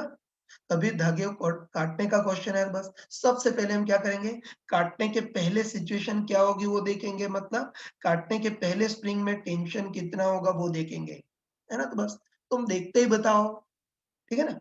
तुम है ना, इसको लॉजिकली कर सकते हैं, बस तुम देखते ही बताओ कि काटने के पहले स्प्रिंग से टोटल कितना भार लटका हुआ है। 5m का भार लटका हुआ है और रुका हुआ है, तो काटने के पहले स्प्रिंग में टेंशन कितनी होगी? 5 mg। वो बोलना भूल गया कि क्वेश्चन में कुछ भी नहीं कहा, तो यही मानेंगे कि शुरू में सिस्टम इक्विलिब्रियम में रुका हुआ है, तो बस काटने के पहले स्प्रिंग में टेंशन कितनी होगी वो देखेंगे। तो उसके लिए फालतू फ्री बॉडी डायग्राम को कष्ट देने की जरूरत नहीं है ना, इसको अपनी अनपढ़ बुद्धि से ही कर सकते हैं, या तो हम डायरेक्ट बोल सकते हैं।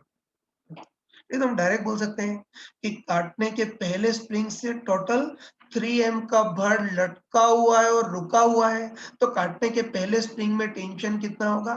kx इक्वल टू 5 mg होगा।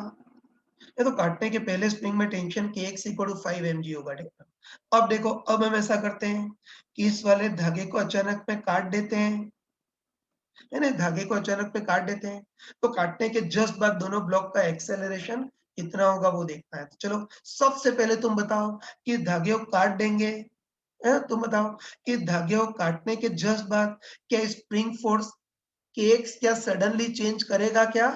नहीं करेगा। ये तो हम देख सकते हैं कि भले ही धागे को काट दें, लेकिन काटने के बाद भी स्प्रिंग के दोनों सिरों पर मास लगे हुए हैं या नहीं? है। हम कह सकते हैं कि भले ही धागे को काट दिया हो, लेकिन काटने के बाद भी स्प्रिंग के दोनों ओर मास लगे हुए हैं। बताओ, स्प्रिंग के निचले सिरे से 2m मास का ब्लॉक लगा हुआ है और स्प्रिंग का जो ऊपरी सिरा है वो तो छत से जुड़ा हुआ है, इसका तो मास बहुत ही ज्यादा है। बस हम कह सकते हैं कि धागे को भले ही काट दिया हो, लेकिन धागे को भले ही काट दिया हो, लेकिन धागे को काटने के बाद भी स्प्रिंग के दोनों सिरों पर मास लगे हुए हैं। तो बताओ, इनर्शिया की प्रॉपर्टी के कारण इस बार स्प्रिंग में स्ट्रेचिंग या स्प्रिंग में टेंशन kx सडनली चेंज नहीं करेगा। तो काटने के जस्ट पहले spring force kx equal to 5 mg था, तो काटने के जस्ट बाद भी kx ऑलमोस्ट 5 mg होगा, फिर धीरे-धीरे चेंज होगा, लेकिन सडनली चेंज नहीं होगा। बस, अब काटने के जस्ट बाद हर एक ब्लॉक का एक्सेलरेशन कितना होगा वो निकाल सकते हैं। चलो, सबसे पहले देखना है कि काटने के जस्ट बाद इस ब्लॉक का एक्सेलरेशन कितना होगा वो देखना है। तो उसके लिए काटने के जस्ट बाद इस ब्लॉक पर, है ना, काटने के जस्ट बाद अकेले इस ब्लॉक पर कौन-कौन से फोर्स लगेंगे वो देखते हैं। तो बताओ, काटने के जस्ट बाद अकेले इस ब्लॉक पर फोर्स कौन-कौन से लगेंगे? एक तो इसका खुद का वेट या ग्रेविटेशन फॉर 2 mg, एक स्प्रिंग खींची हुई तो खींचने वाला फोर्स आ जाएगी kx, और काटने के जस्ट पहले kx 5 mg था, तो काटने के जस्ट बाद भी 5 mg होगा। और इस धागे को काट दिया, इसलिए इस धागे का टेंशन तो खत्म हो जाएगा, जीरो होगा। बस तुम देखते ही बताओ कि काटने के जस्ट बाद ब्लॉक पर ऊपर की ओर तो फोर्स कितना लग रहा है? kx इक्वल टू 5 mg, और नीचे की ओर फॉर 2 mg। बस ऊपर वाला फोर्स ज्यादा है, इसलिए रिजल्टेंट फोर्स ऊपर की ओर होगा। और तुम बताओ, इस पर रिजल्टेंट ऊपर की ओर फोर्स कितना होगा? 5 mg माइनस 2 mg मतलब 3 mg। तो रिजल्टेंट फोर्स इतना है, तो इसका एक्सेलरेशन कितना होगा? रिजल्टेंट फोर्स अपन केवल इसका मास, तो रिजल्टेंट फोर्स तो 3 mg अपन अकेले इसका मास कितना है? 2m, तो इसका एक्सेलरेशन कितना हो गया? 3g/2। और बताओ, ऊपर वाला फोर्स ज्यादा है ना, रिजल्टेंट फोर्स ऊपर की ओर है, तो इसका एक्सेलरेशन भी ऊपर की ओर होगा। तो बस पता चल गया कि काटने के जस्ट बाद इस ब्लॉक का एक्सेलरेशन तो 3g/2 ऊपर की ओर हो गया। अब काटने के जस्ट बाद इस ब्लॉक का एक्सेलरेशन कितना होगा वो देखना है। फिर बस काटने के जस्ट बाद इस ब्लॉक का एक्सेलरेशन देखना है, तो इस पर फोर्स देखेंगे। बताओ, काटने के जस्ट बाद इस ब्लॉक पर फोर्स कौन-कौन से लगेंगे? एक तो इसका वेट है ग्रेविटेशन फॉर 3 mg, और इस धागे को काट दिया, इसमें तो टेंशन खत्म हो जाएगा। तो देखते ही बताओ कि काटने के जस्ट बाद इस ब्लॉक पर तो फोर्स केवल ग्रेविटेशन फॉर 3 mg, तो बताओ फोर्स केवल 3 mg, तो इसका एक्सेलरेशन कितना होगा? फोर्स अपन इसका मास 3m, तो इसका एक्सेलरेशन g, रिजल्टेंट फोर्स नीचे, तो एक्सेलरेशन भी g नीचे की ओर होगा। वो तो दिख ही रहा है, ये काटने के बाद ये तो बिल्कुल फ्री हो गया है। इस पर रियल फोर्स इसका मास इंटू g, तो एक्सेलरेशन g नीचे की ओर होगा। आंसर आ गया कि काटने के जस्ट बाद इसका एक्सेलरेशन 3g/2 ऊपर और इसका g नीचे। ठीक है, अब इसमें भी वही चीज है यार, कि तुम बताओ कि अभी तो हमने इस धागे को काटा है, इसलिए स्प्रिंग के दोनों ओर मास सलामत है, इसलिए केक सडनली चेंज नहीं कर रहा है। लेकिन तुम बताओ कि किसी शरारती बच्चे ने इस धागे को काटने की जगह इस स्प्रिंग के सिरे को ही काट दिया हो, तो बताओ अब केक सडनली जीरो हो जाएगा या नहीं? अब जीरो हो जाएगा। बताओ, किसी ने स्प्रिंग के सिरे को ही काट दिया हो, तो स्प्रिंग के ऊपरी सिरे पर तो मास है, लेकिन निचला सिरा लावारिस हो गया। तो बताओ, अब निचले सिरे में इनर्शिया की प्रॉपर्टी नहीं होगी, तो अब केक 5 mg से एक झटके में सडनली जीरो हो जाएगा, है ना? ध्यान रखना, नीचे कोई है ही नहीं, तो स्प्रिंग खींचेगी किसको? तो टेंशन एक झटके में जीरो हो जाएगा। बस ये चीज मैंने पहले ही बताई थी। तो अब आई थिंक इस टाइप के क्वेश्चन आ गए, तुम इजीली कर सकते हो। चलो इसकी कुछ और। हाँ बच्चों, इसमें अगला क्वेश्चन ले रहा हूँ, उसको भी ध्यान से देखना। ठीक है, इसमें क्वेश्चन की लैंग्वेज लिख दी है, मैं एक्सप्लेन नहीं कर रहा हूँ। हमको दे रखा है कि छत से धागा लगा दिया है, इससे 3m मास का ब्लॉक, हल्की स्प्रिंग लगा दी है और इससे m मास का भी ब्लॉक लटका दिया है। ठीक, क्वेश्चन में कुछ भी नहीं कहा गया, तो बाय डिफॉल्ट ये मानेंगे कि शुरू में सिस्टम इक्विलिब्रियम में रुका हुआ है। अब हम क्या कर रहे हैं, इस वाले धागे AB को अचानक में काट देते हैं, तो काटने के जस्ट बाद इस ब्लॉक का एक्सेलरेशन कितना होगा और इसका एक्सेलरेशन कितना होगा वो देखना है। 2 मिनट के लिए वीडियो पॉज़ कर दो और खुद ट्राई करो। चलो मैं एक्सपेक्ट कर रहा हूँ कि जो भी सिंसियर है उसने इसको कर लिया होगा। मैं एक बार सॉल्यूशन बता देता हूँ, ठीक? तो ये हमको दे रखा है एक पूरा सिस्टम है, कुछ भी नहीं कहा गया, तो बाय डिफॉल्ट यही मानेंगे कि शुरू में सिस्टम इक्विलिब्रियम में रुका हुआ है। अब इस धागे AB को अचानक में काट देते हैं, काटने के जस्ट बाद हर एक ब्लॉक का एक्सेलरेशन कितना होगा वो देखना है। बस सबसे पहले अपनी कसम निभाएँगे, है ना? ये तो मैंने बिल्कुल चमका कर बताया था कि कभी भी धागे को काटने के क्वेश्चन हो, है ना? क्लियरली बताया था कि कभी भी धागे को काटने के क्वेश्चन हो, ठीक है, तो कसम खा लेना कि सबसे पहला काम हम क्या करेंगे, काटने के पहले क्या सिचुएशन होगी, मतलब काटने के पहले स्प्रिंग में टेंशन कितना होगा वो देखेंगे। सही है? तो इसमें भी वही कि सबसे पहले देखेंगे कि काटने के पहले स्प्रिंग में टेंशन कितना होगा वो देखेंगे।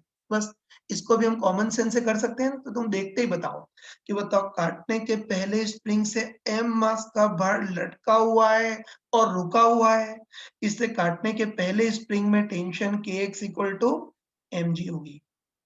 है ना? फ्री बॉडी डायग्राम को कष्ट देने की जरूरत नहीं, डायरेक्ट अनपढ़ों के टाइप से बोल सकते हैं कि काटने के पहले स्प्रिंग से m का भार लटका हुआ है और रुका हुआ है, तो काटने के पहले स्प्रिंग में tension kx equal to mg होगी, ठीक? और इस धागे में टेंशन कुछ और होगी, इससे हमको कोई मतलब नहीं है। अब देखो, अब हमको दे रखा है कि धागे AB को अचानक में काट देते हैं, काटने के जस्ट बाद हर एक ब्लॉक का एक्सेलरेशन कितना होगा वो देखना है। तो चलो तुम देखते ही बताओ कि इस धागे को भले हम काट दें, लेकिन इस धागे को काटने के बाद भी स्प्रिंग के दोनों ओर मास लगे हुए हैं या नहीं? है, बताओ। स्प्रिंग के निचले सिरे से M का मास लगा हुआ है और ऊपरी सिरे से 2M मास का ब्लॉक लगा हुआ है। मतलब हम बोल सकते हैं कि धागे को काटने के बाद भी स्प्रिंग के दोनों ओर मास लगे हुए हैं, मतलब दोनों सिरों पर मास सलामत है।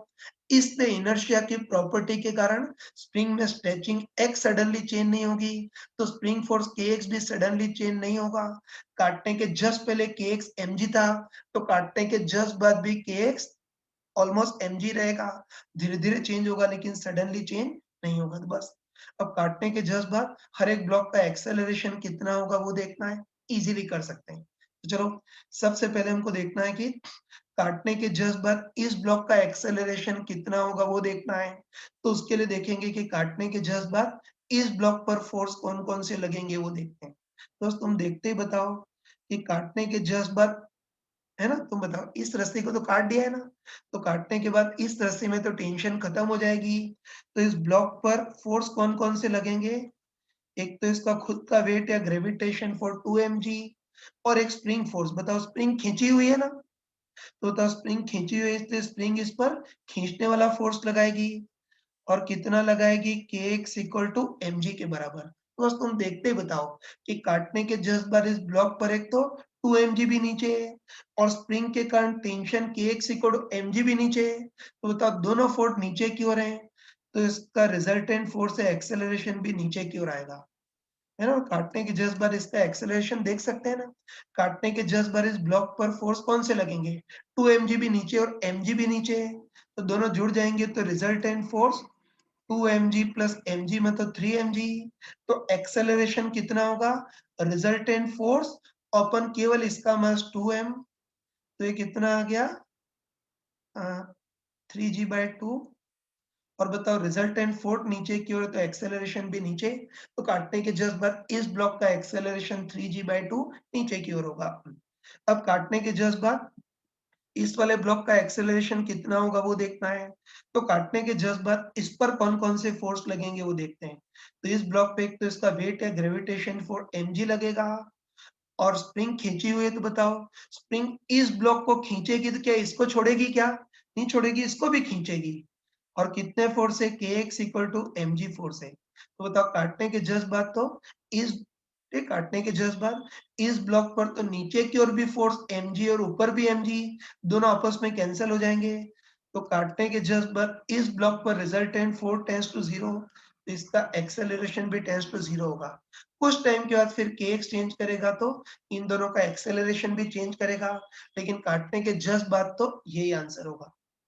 ये इजीली इस टाइप के क्वेश्चन कर सकते हो बच्चों। इसका एक और क्वेश्चन ले रहा हूँ, ये भी तुमको करना है।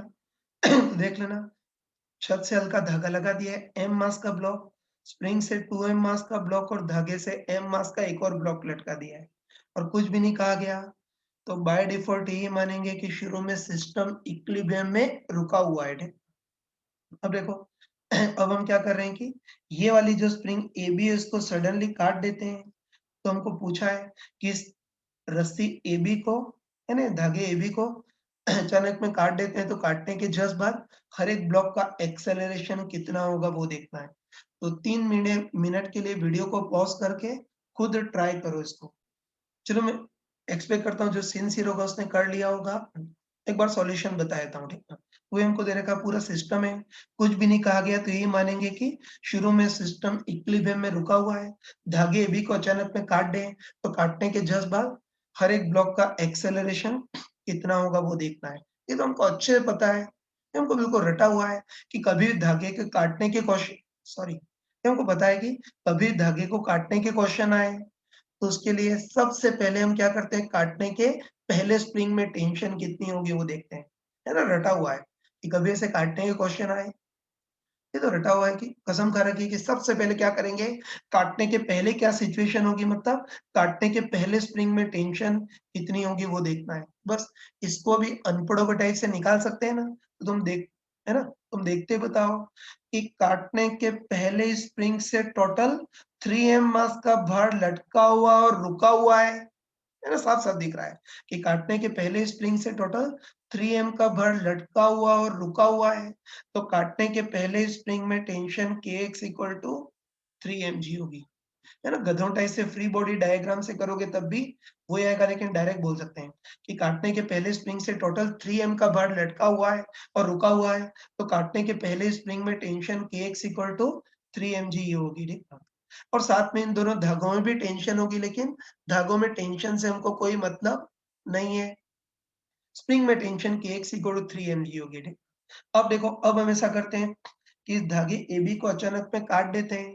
तो हमको देखना है कि काटने के जस्ट बाद हर एक ब्लॉक का एक्सेलरेशन कितना होगा वो देखना है। तो चलो तुम शक्ल देखते ही बताओ कि भले इस धागे को काट दें, लेकिन इस धागे को काटने के बाद भी स्प्रिंग के दोनों सिरों पर मास जुड़े हुए हैं या नहीं है? बताओ। स्प्रिंग के निचले सिरे से 2m मास का ब्लॉक जुड़ा हुआ है और स्प्रिंग के ऊपरी सिरे पर m मास का ब्लॉक जुड़ा हुआ है ना, तो हम बोल सकते हैं कि धागे को भले ही काट दिया, लेकिन धागे को काटने के बाद भी स्प्रिंग के दोनों सिरों पर मास जुड़े हुए हैं, मतलब सलामत है। तो दोनों मासेस में इनर्शिया की प्रॉपर्टी होगी, तो उसके कारण स्प्रिंग में स्ट्रेचिंग सडनली चेंज नहीं करेगा, तो स्प्रिंग फोर्स kx भी सडनली चेंज नहीं करेगा। मतलब काटने के जस्ट पहले kx 3mg है, तो काटने के जस्ट बाद भी kx ऑलमोस्ट 3mg होगा, धीरे-धीरे चेंज होगा लेकिन सडनली चेंज नहीं होगा। तो बस अब काटने के जस्ट बाद हर एक ब्लॉक का एक्सेलरेशन देख सकते हैं। चलो सबसे पहले काटने के जस्ट बाद इस ब्लॉक का एक्सेलरेशन देखना है, तो उसके लिए देखेंगे कि काटने के जस्ट बाद इस ब्लॉक पर कौन-कौन से फोर्स लगेंगे वो देखते हैं। तो बताओ, इस ब्लॉक पे तो इसका खुद का वेट या ग्रेविटेशन फोर्स 2mg लगेगा। एक स्प्रिंग खींची हुई तो खींचने वाला फोर्स लगाएगी, और जस्ट पहले kx 3mg था, तो जस्ट बाद भी kx 3mg होगा, ठीक है। और इस रस्सी को काट दिया है ना, इस धागे को काट दिया, इससे इस धागे में तो टेंशन खत्म हो जाएगा। तो बस बताओ, काटने के जस्ट बाद इस ब्लॉक पर कौन-कौन से फोर्स बचेंगे? ऊपर की ओर तो 3mg और नीचे की ओर 2mg। तो बताओ, ऊपर वाला फोर्स ज्यादा है ना, तो इसका रिजल्टेंट फोर्स ऊपर की ओर होगा। और बताओ, ऊपर की ओर 3mg, नीचे की ओर 2mg, तो रिजल्टेंट फोर्स ऊपर की ओर होगा और कितना होगा, 3mg माइनस 2mg मतलब mg। रिजल्टेंट फोर्स इतना है, तो एक्सेलरेशन कितना होगा, रिजल्टेंट फोर्स अपन केवल इस ब्लॉक का मास 2m, तो एक्सेलरेशन g/2। रिजल्टेंट फोर्स ऊपर है तो एक्सेलरेशन भी ऊपर की ओर। तो काटने के जस्ट बाद इस ब्लॉक का तो एक्सेलरेशन g/2 ऊपर हो गया। अब इस ब्लॉक का एक्सेलरेशन देखना है, तो कोई अनपढ़ ही बता सकता है कि ये तो फ्री फॉल करेगा, इसका एक्सेलरेशन तो जी नीचे की ओर, कर लेते हैं मूर्खों टाइप से। तो काटने के जस्ट बाद इस ब्लॉक का एक्सेलरेशन देखना है, तो काटने के जस्ट बाद इस ब्लॉक पर कौन-कौन से फोर्स लगेंगे वो देखते हैं। तो इस ब्लॉक पे एक तो इसका वेट है ग्रेविटेशन फोर्स mg, और धागे को काट देंगे तो धागे वाली टेंशन तो खत्म हो जाएगी। तो देखते ही बताओ कि काटने के जस्ट बाद इस ब्लॉक पर फोर्स केवल mg नीचे की ओर लग रहा है, तो एक्सेलरेशन कितना होगा, फोर्स बाय मास मतलब जी नीचे की ओर, यही होगा। और चलो अब हमको देखना है काटने के जस्ट बाद इस ब्लॉक का एक्सेलरेशन कितना होगा वो देखना है। तो इस ब्लॉक का एक्सेलरेशन तो निकालने की जरूरत नहीं है, आंखें बंद करके बोल सकते हैं कि जीरो ही होगा।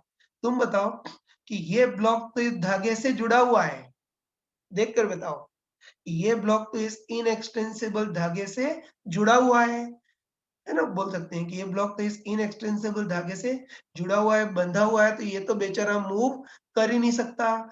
इसका एक्सेलरेशन तो ज़ीरो नहीं, आँखें बंद करके ज़ीरो होगा। सही है ना? तो ध्यान रखना कि ये ब्लॉक तो छत से जुड़ा हुआ है ना? इनएक्सटेंसिबल धागे की मदद से छत से जुड़ा हुआ है। छत फिक्स है तो ब्लॉक को भी बेचारे को फिक्स रहना पड़ेगा। इसका एक्सेलरेशन तो ज़ीरो ही होगा। किसी को ज़्यादा प्रेम उमड़ रहा है इस पर, तो चाहो तो इस रस्सी में टेंशन निकाल सकते हैं।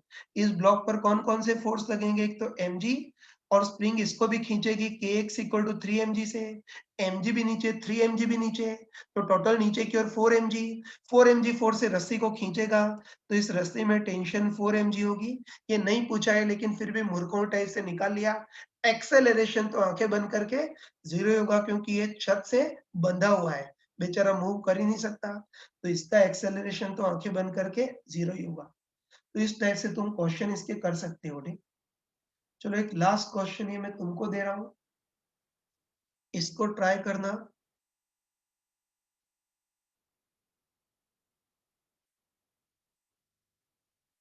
हाँ बच्चों, इसका एक और क्वेश्चन ले रहा हूँ, ये भी तुम ही को करना है, तो देख लेना, पहले क्वेश्चन सुन लेना। तो इसमें हमको दे रखा है कि छत से हमने हल्की स्प्रिंग लगा दी है, इससे 2 केजी का ब्लॉक लटका दिया है, फिर धागे से 4 केजी का, और फिर वापस हल्की स्प्रिंग से 3 केजी का ब्लॉक ऐसे लटका दिया है, और क्वेश्चन में कुछ भी नहीं कहा गया, तो बाय डिफॉल्ट यही मानेंगे कि शुरू में सिस्टम इक्विलिब्रियम में रुका हुआ है, ठीक है। अब हम ऐसा कर रहे हैं कि ये जो धागा AB है उसको अचानक में काट देते हैं या जला देते हैं, तो हमको देखना है कि धागे को काटने के जस्ट बाद हर एक ब्लॉक का एक्सेलरेशन कितना होगा वो देखना है, और अपनी कसम तो नहीं भूले हो ना? कभी भी ऐसा क्वेश्चन आए तो सबसे पहले देखेंगे कि काटने के पहले इन स्प्रिंग्स में अ, स्ट्रेचिंग या टेंशन कितना होगा वो देखेंगे, ठीक। तो 3 मिनट के लिए वीडियो पॉज़ करो और खुद इसको ट्राई करो। चलो मेरे ख्याल से तुमने इसको कर लिया होगा। मैं एक बार सॉल्यूशन बता देता हूँ। ये तुमको दे रखा है कि सिस्टम है, शुरू में सिस्टम इक्विलिब्रियम में रुका हुआ था। अब इस धागे AB को अचानक में काट देते हैं। काटने के जस्ट बाद हर एक ब्लॉक का एक्सेलरेशन कितना होगा वो देखना है।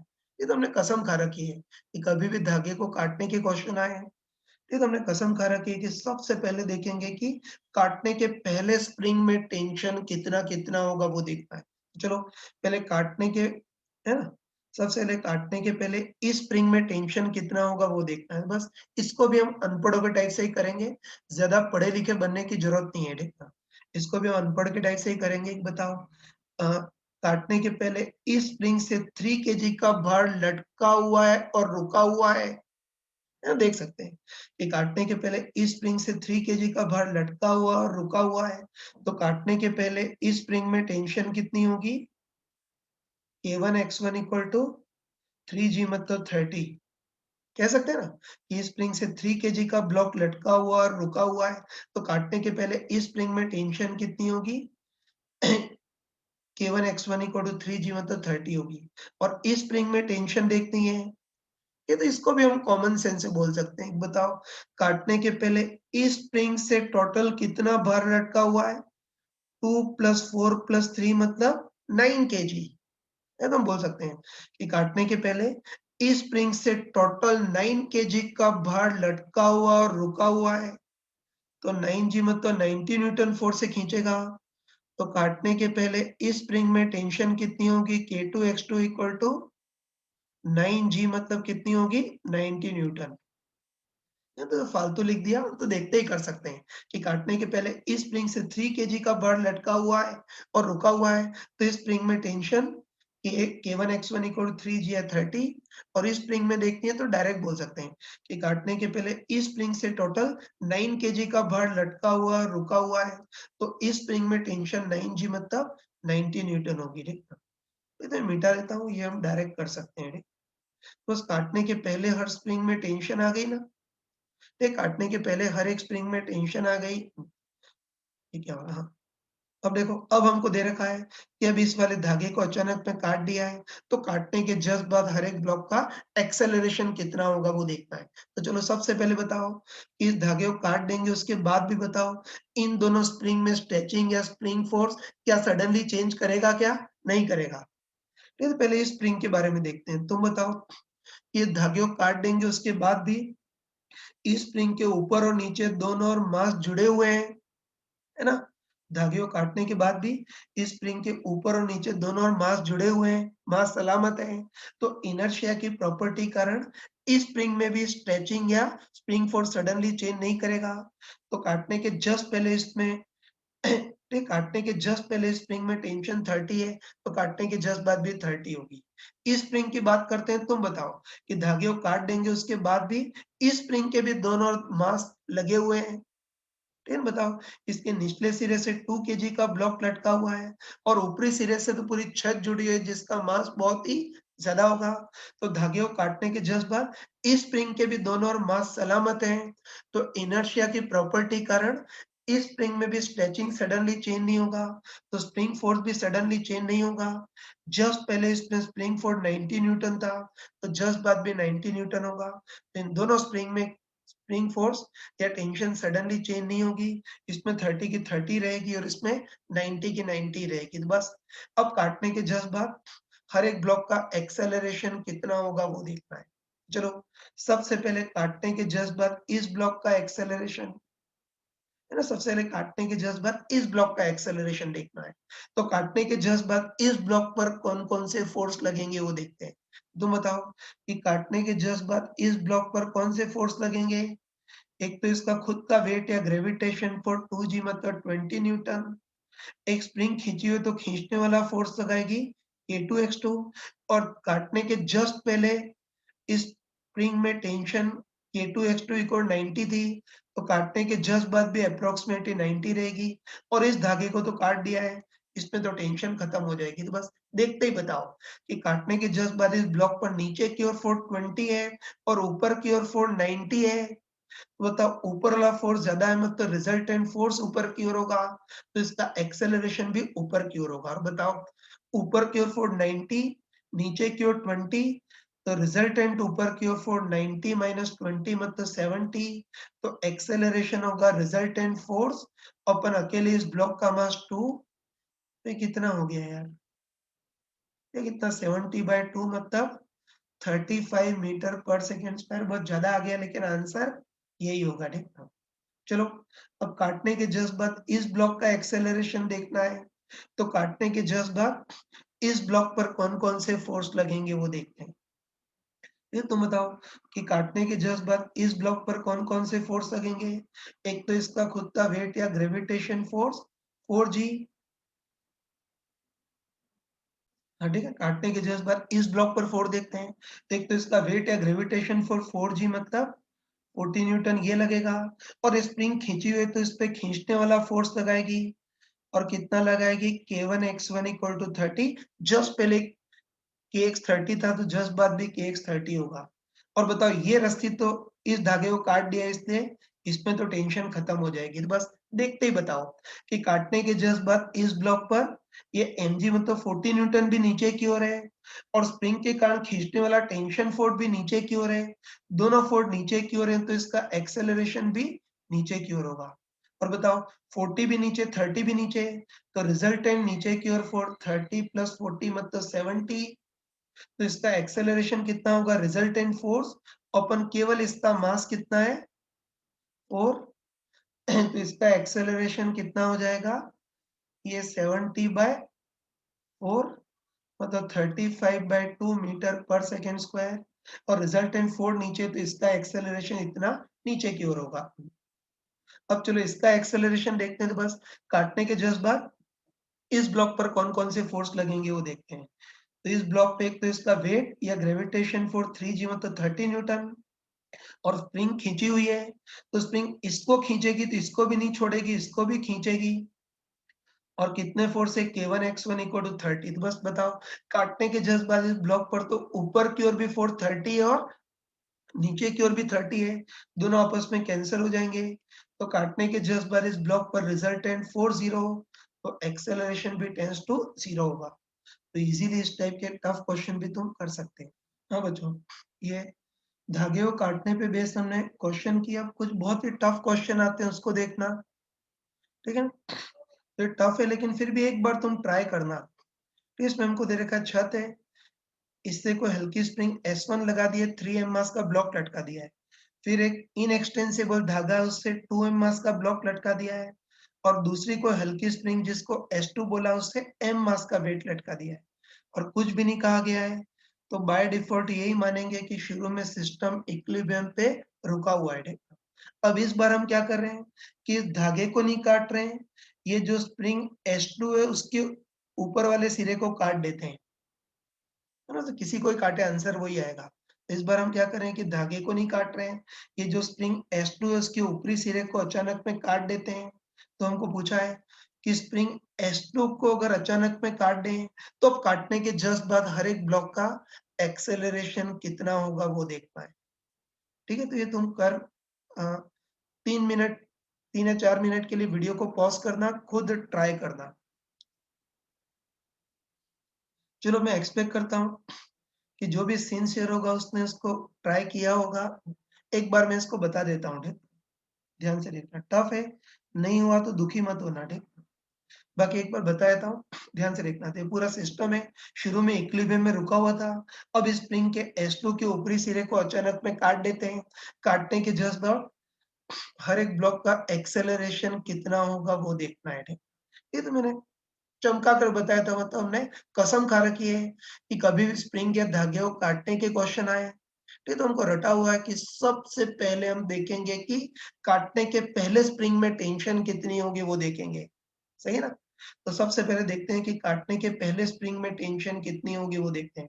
पहले इस स्प्रिंग में टेंशन देखते हैं, चलो मैं इसको K2 X2 बोल लेता हूँ, है ना? पहले इस स्प्रिंग में टेंशन देखते हैं, तो देखते ही बताओ कि काटने के पहले स्प्रिंग से M मास का भार लटका हुआ था और रुका हुआ था। इसे काटने के पहले इस स्प्रिंग में टेंशन कितनी होगी, mg। और इस स्प्रिंग में टेंशन देखनी है तो देखते ही बताओ कि काटने के पहले इस स्प्रिंग से टोटल 6m का भार लटका हुआ था। बोल सकते हैं कि काटने के पहले इस स्प्रिंग से टोटल 3, 2 और 1 6m का भार लटका हुआ था और रुका हुआ था। तो काटने के पहले इस स्प्रिंग में टेंशन कितनी होगी, K1 X1 equal to 6 mg। तो कंफ्यूज नहीं हो ना कि इससे m का भार लटका और टेंशन mg, और काटने के पहले इस स्प्रिंग से टोटल 6m का भार लटका हुआ है और रुका हुआ है। तो काटने के पहले इस स्प्रिंग में टेंशन कितनी होगी, 6 mg होगी, ठीक है? तो ये तो हमने लॉजिकली निकाल लिया, है ना? काटने के पहले हर एक स्प्रिंग में टेंशन कितनी होगी वो देखेंगे। स्प्रिंग में देखेंगे, धागे में नहीं देखेंगे। बताओ, धागे का कोई भरोसा नहीं है। धागे में तो टेंशन सडनली चेंज हो सकती है। धागा तो बेवफा है, ठीक ना? इसमें तो टेंशन सडनली चेंज कर सकती है, इसलिए उसमें टेंशन कितनी है उसके मतलब नहीं, हम तो स्प्रिंग में ही टेंशन देखेंगे, ठीक? तो काटने के पहले हर एक स्प्रिंग में टेंशन कितनी होगी वो देख लिया। अब हमको दे रखा है कि जो स्प्रिंग S2 है उसका ऊपरी सिरे को अचानक में काट दिया है। वैसे किसी भी सिरे को काटे आंसर वही आएगा, लेकिन इस बार हमको दे रखा है कि जो स्प्रिंग S2 है उसके ऊपरी सिरे को अचानक में काट दिया है। बस काटने के जस्ट बाद हर एक ब्लॉक का एक्सेलरेशन कितना होगा वो देखना है, ठीक है? तो चलो एक बार देखते हैं कि स्प्रिंग के ऊपरी सिरे को अचानक में काट दें, तो काटने के जस्ट बाद किस स्प्रिंग में टेंशन सडनली चेंज होगी और किसमें सडनली चेंज नहीं होगी वो देखते हैं। चलो पहले इस स्प्रिंग की बात करते हैं, ठीक है? स्प्रिंग S1 की बात करते हैं। तो तुम बताओ कि भले ही स्प्रिंग S2 को काट दें, उसके बाद भी जो स्प्रिंग S1 है, इसके दोनों सिरों पर तो मास जुड़े हुए हैं। बताओ, निचले सिरे पर 3m का मास जुड़ा हुआ है और ऊपरी सिरे पर छत है जिसका तो मास बहुत ज़्यादा होगा। तो हम बोल सकते हैं ये भले स्प्रिंग S2 को काट दें उसके बाद भी ये जो स्प्रिंग S1 है, इसके दोनों सिरों पर मास सलामत है। इस इनर्शिया की प्रॉपर्टी के कारण इस स्प्रिंग में स्ट्रेचिंग सडनली चेंज नहीं करेगी, तो इस स्प्रिंग में टेंशन भी सडनली चेंज नहीं करेगा।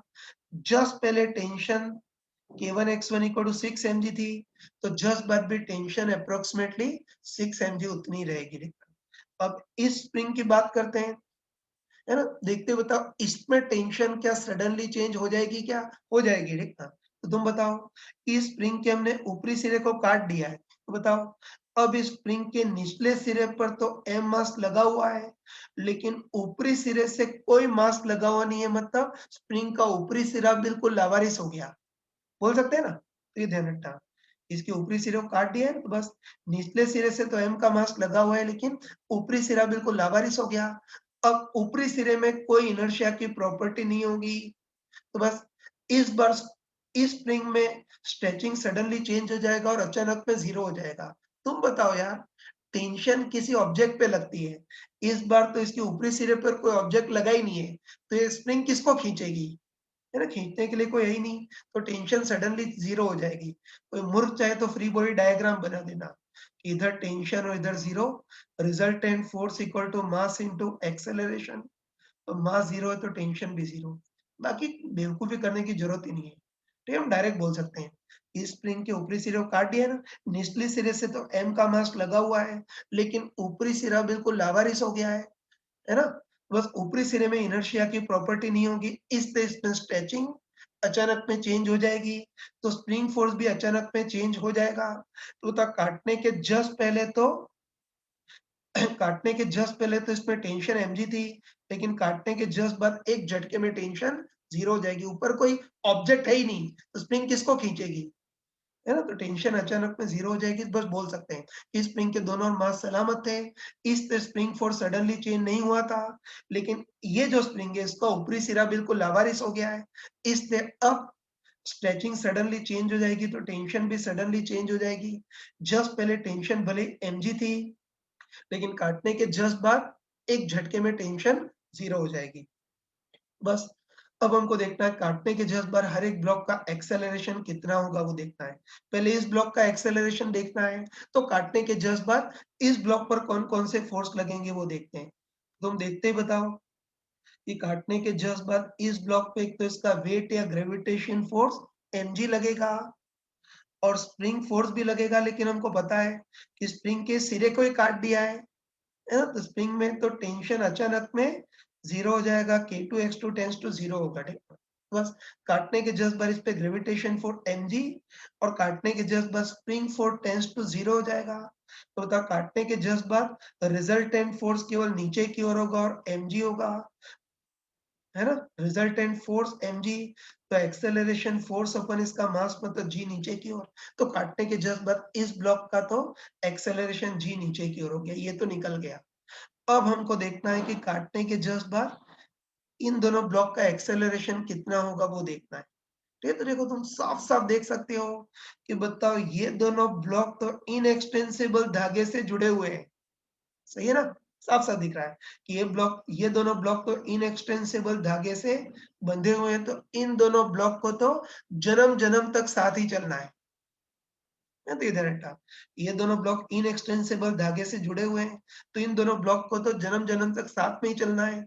मतलब ये दोनों ब्लॉक तो साथ में ही चलेंगे, मतलब इनका एक्सेलरेशन कितना भी होगा लेकिन बराबर होगा, है ना? तो बस अब हमको देखना है कि इन दोनों ब्लॉक का एक्सेलरेशन कितना होगा वो देखना है। ठीक है? तो बस इन दोनों ब्लॉक का एक्सेलरेशन देखना है, तो इन दोनों ब्लॉक पर फोर्स कौन से लगेंगे वो देखेंगे, ठीक है? तो इन दोनों ब्लॉक पे एक तो इसका mg टेंशन, स्प्रिंग फोर्स से सारे फोर्स लगेंगे ना। लेकिन मेन चीज़ ये है यार, ये दोनों ब्लॉक इनएक्सटेंसिबल धागे से जुड़े हुए हैं, तो इन दोनों ब्लॉक को तो साथ में ही चलना है। तो इन दोनों ब्लॉक का कॉमन एक्सेलरेशन कितना होगा वो देखना है बस। अब अपने न्यूटन्स लॉ का कांसेप्ट लगा देंगे। ये बताओ, वही दोनों ब्लॉक को एक साथ लेकर के, है ना? दोनों ब्लॉक को एक साथ लेकर के एक सिस्टम मान करके तो एक्सेलरेशन निकाल लेंगे।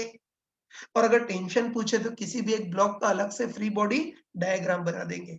वो अपना न्यूटन्स लॉ का पुराना कांसेप्ट। ठीक है? तो इतना तो पता है कि दोनों ब्लॉक साथ में मूव करेंगे, मतलब इन दोनों ब्लॉक का एक्सेलरेशन कॉमन ही होगा। तो इनका कॉमन एक्सेलरेशन कितना है वो देखना है ना, तो तुम देखते ही बताओ कि पहले पार्ट में इन दोनों का कॉमन एक्सेलरेशन निकालना है, बाकी बीच वाले धागे में टेंशन को छुपाना चाहते हैं। तो टेंशन को छुपाने के लिए हम क्या करेंगे, दोनों ब्लॉक को एक साथ लेंगे, मतलब दोनों ब्लॉक को एक सिस्टम के टाइप से मान लेंगे। और तुम्हें कहने की जरूरत नहीं है कि दोनों ब्लॉक को एक साथ लेने से क्या फायदा होगा, इनके बीच वाली टेंशन होते हुए भी छुप जाएगी। तो एक साथ लेंगे तो बीच वाले धागे की टेंशन होते हुए भी छुप जाएगी, तो बस अब पूरे सिस्टम पर केवल एक्सटर्नल फोर्स देखेंगे। तो तुम आराम से बताओ, इस पूरे सिस्टम पर एक्सटर्नल फोर्स कौन-कौन से लगेंगे? एक तो इस पूरे सिस्टम का टोटल वेट, मैं इधर लिख देता हूँ। ये एक्सटर्नल फोर्स कौन से होंगे? एक तो इस पूरे सिस्टम का टोटल वेट या total gravitation force m total into g। तो m टोटल कितना होगा? 3m प्लस 2m मतलब 5m इंटू g ये होगा, है ना? उसके बाद बताओ, नीचे वाली स्प्रिंग से तो कनेक्शन कट गया है, तो इधर तो खींचने वाली कोई टेंशन नहीं होगी, लेकिन इस ये स्प्रिंग खींचेगी, ठीक ना? बताओ स्प्रिंग खींची हुई है ना, तो ये स्प्रिंग इस सिस्टम पर खींचने वाला फोर्स लगाएगी K1 X1, और जस्ट पहले K1 X1 6 mg था, तो जस्ट बाद भी 6 mg होगा, ठीक ना?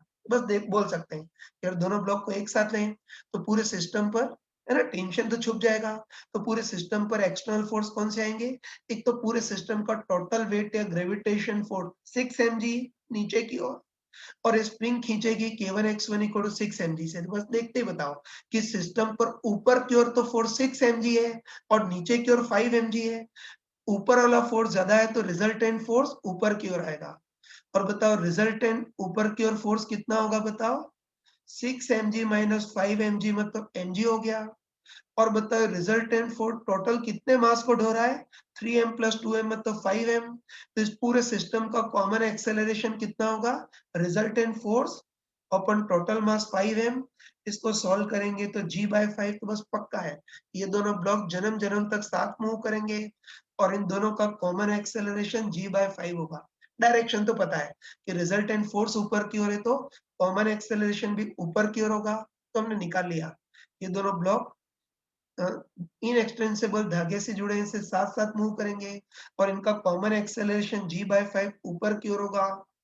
तो इसका भी कॉमन एक्सेलरेशन g/5 ऊपर की ओर, और इसका भी कॉमन एक्सेलरेशन g/5 ऊपर की ओर, ठीक है? तो तीनों का एक्सेलरेशन निकाल लिया कि बता इसका एक्सेलरेशन तो g नीचे की ओर, और ये दोनों ब्लॉक बेचारे साथ साथ मूव करेंगे, है ना?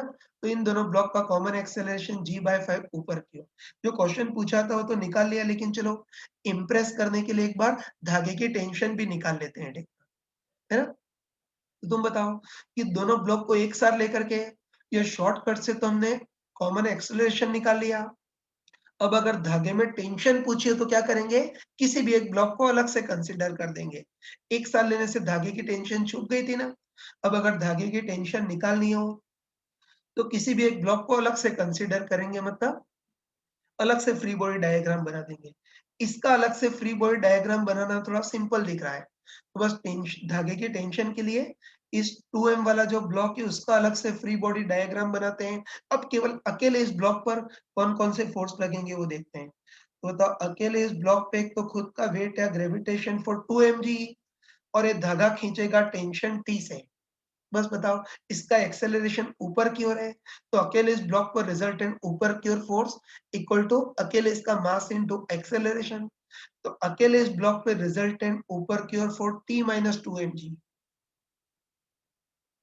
है ना? एक साथ लेने से धागे की टेंशन छुप गई थी, अकेले इसको लेंगे तो आएगी ना? तो अकेले इस ब्लॉक पर रिजल्टेंट ऊपर की ओर force T minus 2 mg equal to अकेले इस ब्लॉक का मास 2m इंटू एक्सेलरेशन ए, जहाँ ए की वैल्यू कितनी है? g/5 है, ठीक? बस इसको सॉल्व करके हम t निकाल सकते हैं ना? तो t इक्वल टू कितना आ गया बताओ? ये 2 mg को उधर ट्रांसफर करेंगे तो 2 mg प्लस 2 mg/5।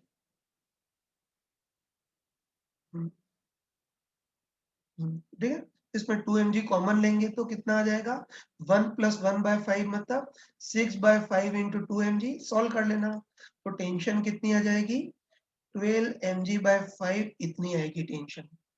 कर लोगे ना? तो ये हमने कर लिया, ठीक है। तो ये थोड़ा ध्यान रखना है कि इस क्वेश्चन में नई चीज ये थी कि ये दोनों ब्लॉक इनएक्सटेंसिबल धागे से जुड़े थे तो साथ-साथ मूव करेंगे। ठीक है, तो इसमें इन दोनों का एक्सेलरेशन निकालने का वो कंसेप्ट कि दोनों को एक साथ लेकर के कॉमन एक्सेलरेशन और टेंशन के लिए किसी भी एक का अलग से फ्री बॉडी डायग्राम बना देंगे। ठीक है, और तुम ये भी देख सकते हो कि ये जो स्प्रिंग है उसमें तो टेंशन सडनली चेंज नहीं करेगा, लेकिन धागे में टेंशन सडनली चेंज हो सकता है। ठीक है, तो ध्यान रखना तुम यार, ये दोनों बात सलामत हो तो स्प्रिंग में तो टेंशन सडनली चेंज नहीं हो सकता, लेकिन धागे का कोई भरोसा नहीं है, उसमें टेंशन सडनली चेंज कर सकता है। ठीक है ना? कोई बहुत ही ज़रा टेक्निकल शब्दों में बोले तो ये बोल सकते हैं कि जो धागा है उसको भी एक बहुत ही हार्ड स्प्रिंग मान सकते हैं, जिसका K टेंड्स टू इनफाइनाइट होगा, है ना? कोई बहुत ही गहराई में सोचे तो ये बोल सकते हैं कि जो धागा है उसको भी एक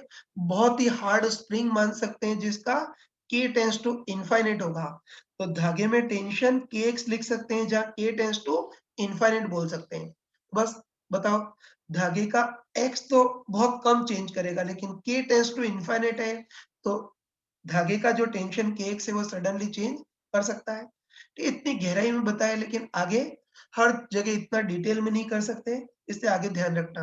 ये दोनों और मास लगे हुए हैं तो स्प्रिंग में तो टेंशन सडनली चेंज नहीं करेगा, लेकिन धागे का कोई भरोसा नहीं है, धागा बेवफा है, इसमें तो टेंशन सडनली चेंज हो सकता है। हाँ बच्चों देखो, स्प्रिंग पे बेस्ड जो बहुत टफ टाइप के क्वेश्चन थे वो तो हमने सारे कर लिए। अब इसमें एक बहुत सिंपल क्वेश्चन होता है। क्वेश्चन बहुत सिंपल है, लेकिन उसमें कुछ बहुत इंपॉर्टेंट कंसेप्ट छुपा हुआ है, तो इसको भी ध्यान से देखना, ठीक है? देखो, इसमें हमको दे रखा है कि ग्राउंड की बिल्कुल स्मूथ सरफेस है, उसके ऊपर m और 2m मास के ब्लॉक रख दिए हैं और दोनों को हमने हल्की सी स्प्रिंग से जोड़ दिया है ना? दोनों को हल्की सी स्प्रिंग से जोड़ दिया है, जिसका स्प्रिंग कांस्टेंट K है, ठीक है? अब मूव कराने के लिए हम क्या कर रहे हैं, इस आगे वाले ब्लॉक पर F का फोर्स लगा रहे हैं। तो फोर्स लगाएँगे तो ये वाला ब्लॉक आगे जाएगा और ये ब्लॉक आगे जाएगा, तो उसके कारण स्प्रिंग भी खींचेगी और इसके कारण ये 2m वाला ब्लॉक भी आगे की ओर मूव करेगा, ठीक है? बस हमको पूछा है कि किसी इंस्टेंट पर इस है ना? हमको पूछा है कि किसी इंस्टेंट पर इस पहले ब्लॉक का एक्सेलरेशन a हो, तो उस इंस्टेंट पे दूसरे वाले ब्लॉक का एक्सेलरेशन कितना होगा वो देखना स्टार्ट करते हैं। ठीक है? तो स्मूथ सरफेस पे ब्लॉक है, स्प्रिंग से जुड़े हुए हैं, F फोर्स से खींच रहे हैं ना? बस दोनों ब्लॉक बहुत कॉम्प्लिकेट टाइप से मूव करेंगे, तो किसी इंस्टेंट पे इस ब्लॉक का एक्सेलरेशन a दे रखा है, तो उस इंस्टेंट पे इस दूसरे वाले ब्लॉक का एक्सेलरेशन कितना होगा वो देखना है। तो तुम बताओ कि अगर दोनों इनएक्सटेंसिबल धागे से जुड़े होते हैं, तब तो इनको जन्म-जन्म तक साथ चलना होता, तो तब तो इसका एक्सेलरेशन a तो इसका भी a ही लिखते। लेकिन इस बार दोनों धागे से नहीं, हल्की सी स्प्रिंग से जुड़े हुए हैं, इससे दोनों का एक्सेलरेशन अलग-अलग हो सकता है ना? तो चलो, किसी इंस्टेंट पे इस ब्लॉक का एक्सेलरेशन a दे रखा है और उस इंस्टेंट पे इस ब्लॉक का एक्सेलरेशन कुछ और हो सकता है, तो b मान लेते हैं। तो बस हमको ये पूछा है कि जिस इंस्टेंट पे इस ब्लॉक का एक्सेलरेशन a है, उस इंस्टेंट पे दूसरे वाले ब्लॉक का एक्सेलरेशन b कितना होगा वो देखना है। फिर इसको हम वही अपने पहले सिस्टमैटिक तरीके से करते हैं। वही हर एक का अलग-अलग फ्री बॉडी डायग्राम बनाएँगे और न्यूटन्स लॉ की इक्वेशन लिखेंगे, उस एक बार डिटेल तरीके से करते हैं। तो चलो, किसी इंस्टेंट पे इस ब्लॉक का एक्सेलरेशन a है, उस इंस्टेंट पे इस ब्लॉक का एक्सेलरेशन b मान लेते हैं और आगे की ओर जो F फोर्स लगा रहे हैं उसके कारण स्प्रिंग थोड़ी बहुत खींच भी गई होगी, तो इस इंस्टेंट में स्प्रिंग में खिंचाव x मान लेते हैं, ठीक है? बस पहले हर एक ब्लॉक का एक्सेलरेशन मानते हैं, तो इसका A और इसका B मान लिया। फिर सीधे-साधे बच्चों टाइप से हर एक ब्लॉक का फ्री बॉडी डायग्राम और न्यूटन्स लॉ की इक्वेशन। पहले इस ब्लॉक को पकड़ते हैं, इसका फ्री बॉडी डायग्राम, अकेले इस ब्लॉक पर कौन-कौन से हॉरिजॉन्टल फोर्स लगेंगे वो देखते हैं। तो एक तो F फोर्स हम लगा रहे हैं वो, और दूसरा स्प्रिंग खींची हुई है, तो स्प्रिंग इस पर खींचने वाला फोर्स लगाएगी और कितना लगाएगी? kx के बराबर। अब लग गया तो इसकी भी इक्वेशन लिख देते हैं। इसका एक्सेलरेशन आगे की ओर, तो रिजल्टेंट आगे की ओर force equal to mass into acceleration. तो रिजल्टेंट आगे की ओर फोर्स कितना है? F minus kx equal to अकेले इसका mass m into acceleration a, ये इसकी इक्वेशन होगी। चलो, इसको पकड़ते हैं, इसका फ्री बॉडी डायग्राम। इस ब्लॉक पर हॉरिजॉन्टल फोर्स कौन से लगेंगे वो देखते हैं। तो बताओ, इस ब्लॉक पर तो हॉरिजॉन्टल फोर्स केवल स्प्रिंग फोर्स kx ही लगेगा। तुम बताओ कि स्प्रिंग इसको खींचेगी तो क्या इस ब्लॉक को छोड़ेगी क्या? नहीं छोड़ेगी, इसको भी खींचेगी kx से। तो इस वाले ब्लॉक पर है ना, इस वाले ब्लॉक पर डायरेक्ट फोर्स केवल स्प्रिंग फोर्स kx ही है और कोई डायरेक्ट फोर्स नहीं है, तो बस इसकी भी इक्वेशन लिख सकते हैं। इस ब्लॉक पर भी रिजल्टेंट आगे की ओर force only kx equal to अकेले इस ब्लॉक का mass 2m into acceleration b, इसकी इक्वेशन। बस kx और b दो वेरिएबल है और दो इक्वेशन है। इसको सॉल्व करके तुम b की वैल्यू निकाल सकते हो। तो सॉल्व करेंगे तो b की वैल्यू आ जाएगी तुम्हारे पास f minus M A by K इतनी आएगी, sorry F minus M A by 2m ये आएगी, और b की वैल्यू यहाँ रखोगे तुम्हारे पास के एक्स आ जाएगा, स्ट्रेचिंग एक्स भी आ जाएगा। तो बेसिक तरीके से हमने इसको कर लिया है। अब आगे बढ़ रहा हूँ। ठीक देखो, अभी तो हमने इसको डिटेल में किया है, ध्यान रखना। अभी तो इसको बिल्कुल डिटेल में किया, मतलब एक्सेलरेशन माना, छोटे बच्चों टाइप से सबका फ्री बॉडी डायग्राम और न्यूटन्स लॉ की इक्वेशन लगाई, है ना। तो अभी तो इसको बिल्कुल डिटेल तरीके से किया, मतलब पूरे टेक्निकल तरीके से किया, लेकिन तुम चाहो तो इसको थोड़ा सा चालाकी से शॉर्टकट से भी कर सकते थे, है ना। तो अब हम ऐसा करते हैं कि इसको चालाकी से मतलब शॉर्टकट से करते हैं। बस हमको पूछा है कि जिस इंस्टेंट पर इस ब्लॉक का एक्सेलरेशन a है, उस इंस्टेंट पर इस दूसरे वाले ब्लॉक का एक्सेलरेशन b कितना होगा वो देखना है। तो चलो तुम स्मार्ट ही बताओ, है ना। ये तुम स्मार्ट ही बताओ। इस बार हमको केवल दूसरे वाले ब्लॉक का एक्सेलरेशन b निकालना है, बाकी बीच वाले स्प्रिंग फोर्स को छुपाना चाहते हैं। बताओ, स्प्रिंग फोर्स तो जबरदस्ती बीच में आ गया है, स्प्रिंग फोर्स हमको पूछा भी नहीं है और दिया भी नहीं है। तो तुम बताओ, इस बार हमको सॉरी इस बार हमको केवल दूसरे वाले ब्लॉक का एक्सेलरेशन b निकालना है, बाकी इनके बीच में लगने वाले स्प्रिंग फोर्स को छुपाना है। और तुमको मैंने क्लियरली बताया था कि बताओ स्प्रिंग फोर्स को छुपाना है तो उसके लिए हम क्या करेंगे, दोनों ब्लॉक को एक साथ लेंगे, मतलब दोनों ब्लॉक को एक सिस्टम के टाइप से मान लेंगे। तो ये ध्यान रखना कि एक्सेलरेशन निकालना है, स्प्रिंग फोर्स को छुपाना है। मैंने चमका कर बताया था कि स्प्रिंग फोर्स को छुपाने के लिए हम क्या करते हैं, दोनों ब्लॉक को एक साथ कंसीडर करते हैं, मतलब दोनों ब्लॉक को एक सिस्टम के टाइप से मानते हैं, है ना। और मैंने तुमको क्लियरली बताया था कि बताओ दोनों ब्लॉक को अगर एक साथ लें या एक सिस्टम के टाइप से माने, तो अब ये kx भी उसी सिस्टम में होगा और ये kx भी उसी सिस्टम में।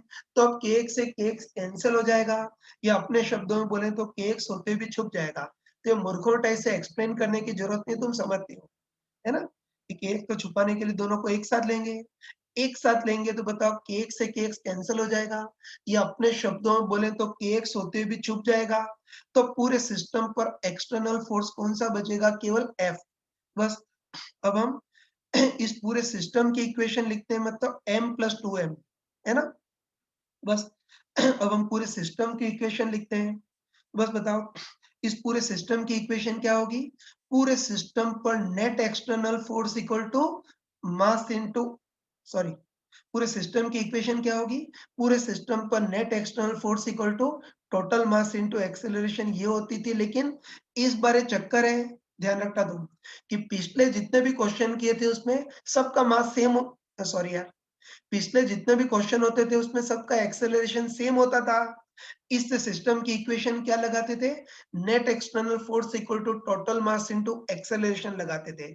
लेकिन इस बार चक्कर है, तो देखो इस बार हर एक ब्लॉक का एक्सेलरेशन अलग अलग है ना। और ध्यान रखना तुम, ये तुम ध्यान रखना कि अगर ये ध्यान रखना कि अगर सिस्टम में हर एक ब्लॉक का एक्सेलरेशन अलग अलग हो, तो तब सिस्टम की इक्वेशन क्या बनती है, पूरे सिस्टम पर net external force equal to mass into acceleration की जगह क्या आएगा, पहले का मास इनटू पहले का एक्सेलरेशन प्लस दूसरे का मास इनटू दूसरे का एक्सेलरेशन प्लस तीसरे का मास इनटू तीसरे का एक्सेलरेशन।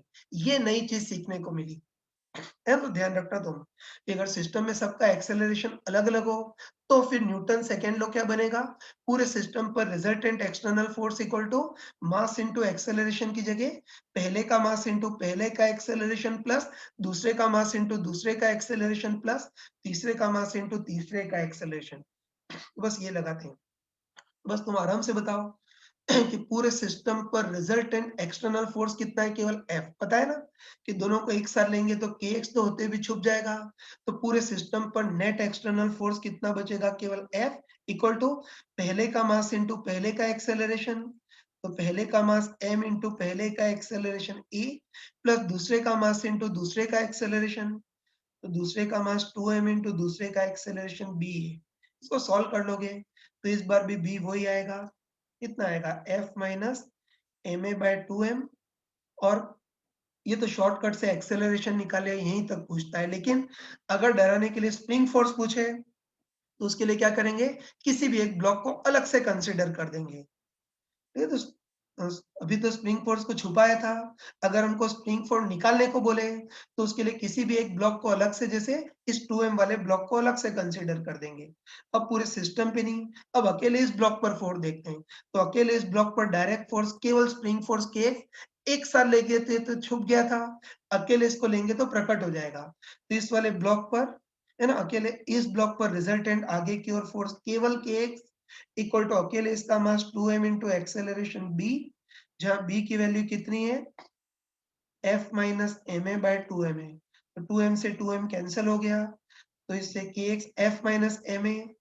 तो x मतलब स्प्रिंग में स्ट्रेचिंग कितनी हो गई, F minus ma by k। ये तो चीज हमने पढ़ ली। ध्यान रखना है, बेसिक तरीका तो बहुत पहले लगा चुके हैं। ये सिस्टम की इक्वेशन के बारे में हमने पढ़ लिया।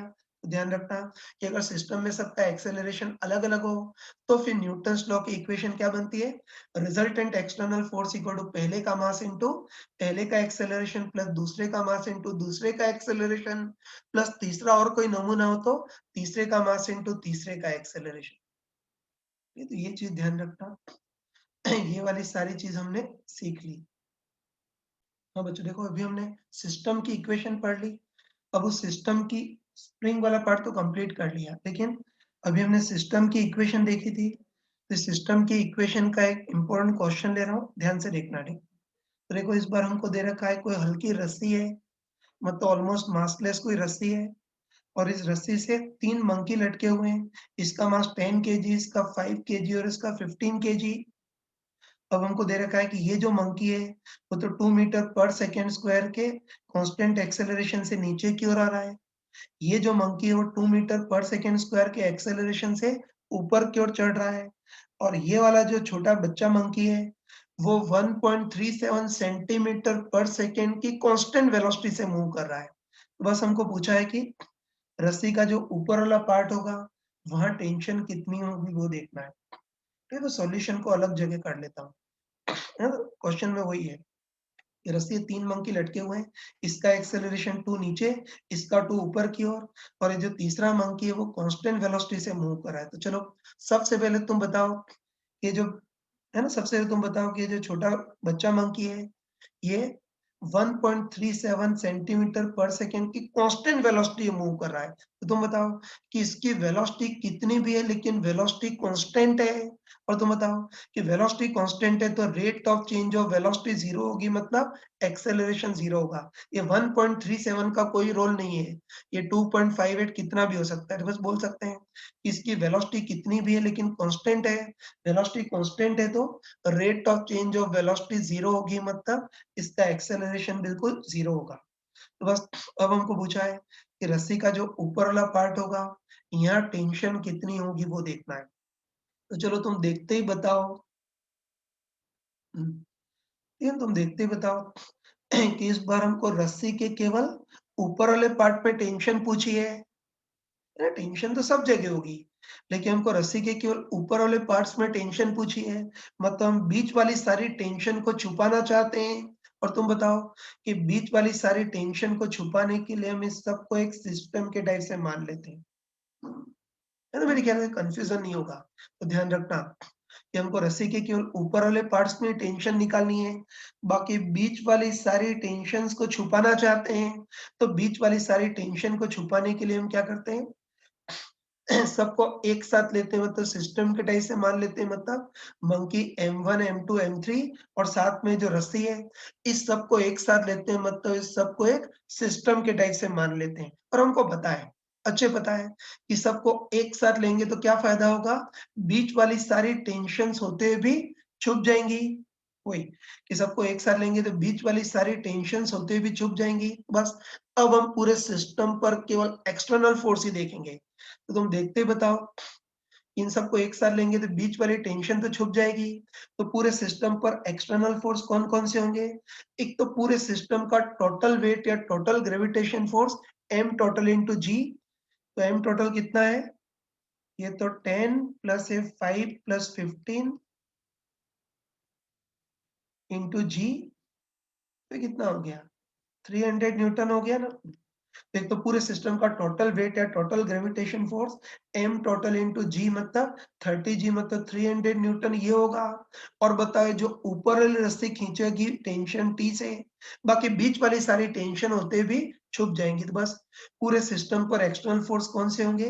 एक तो पूरे सिस्टम का टोटल वेट या total gravitation force m total into g मतलब 300 और ये रस्सी खींचेगी टेंशन T से। बस अब हम पूरे सिस्टम की इक्वेशन लगा सकते हैं ना? यदि हम पूरे सिस्टम की इक्वेशन लगा सकते हैं तो तुम बताओ, इस बार भी चक्कर ये है कि सिस्टम में हर किसी का एक्सेलरेशन अलग-अलग है। तो बताओ अब पूरे सिस्टम की इक्वेशन क्या लगाएँगे?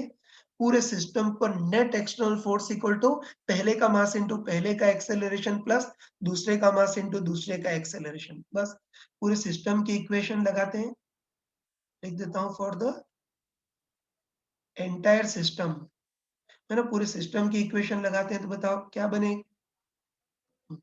पूरे सिस्टम की इक्वेशन क्या बनेगी? पूरे सिस्टम पर net external force equal to mass into acceleration की जगह पहले का मास इंटू पहले का एक्सेलरेशन प्लस दूसरे का मास इंटू दूसरे का एक्सेलरेशन प्लस तीसरे का मास इंटू तीसरे का एक्सेलरेशन।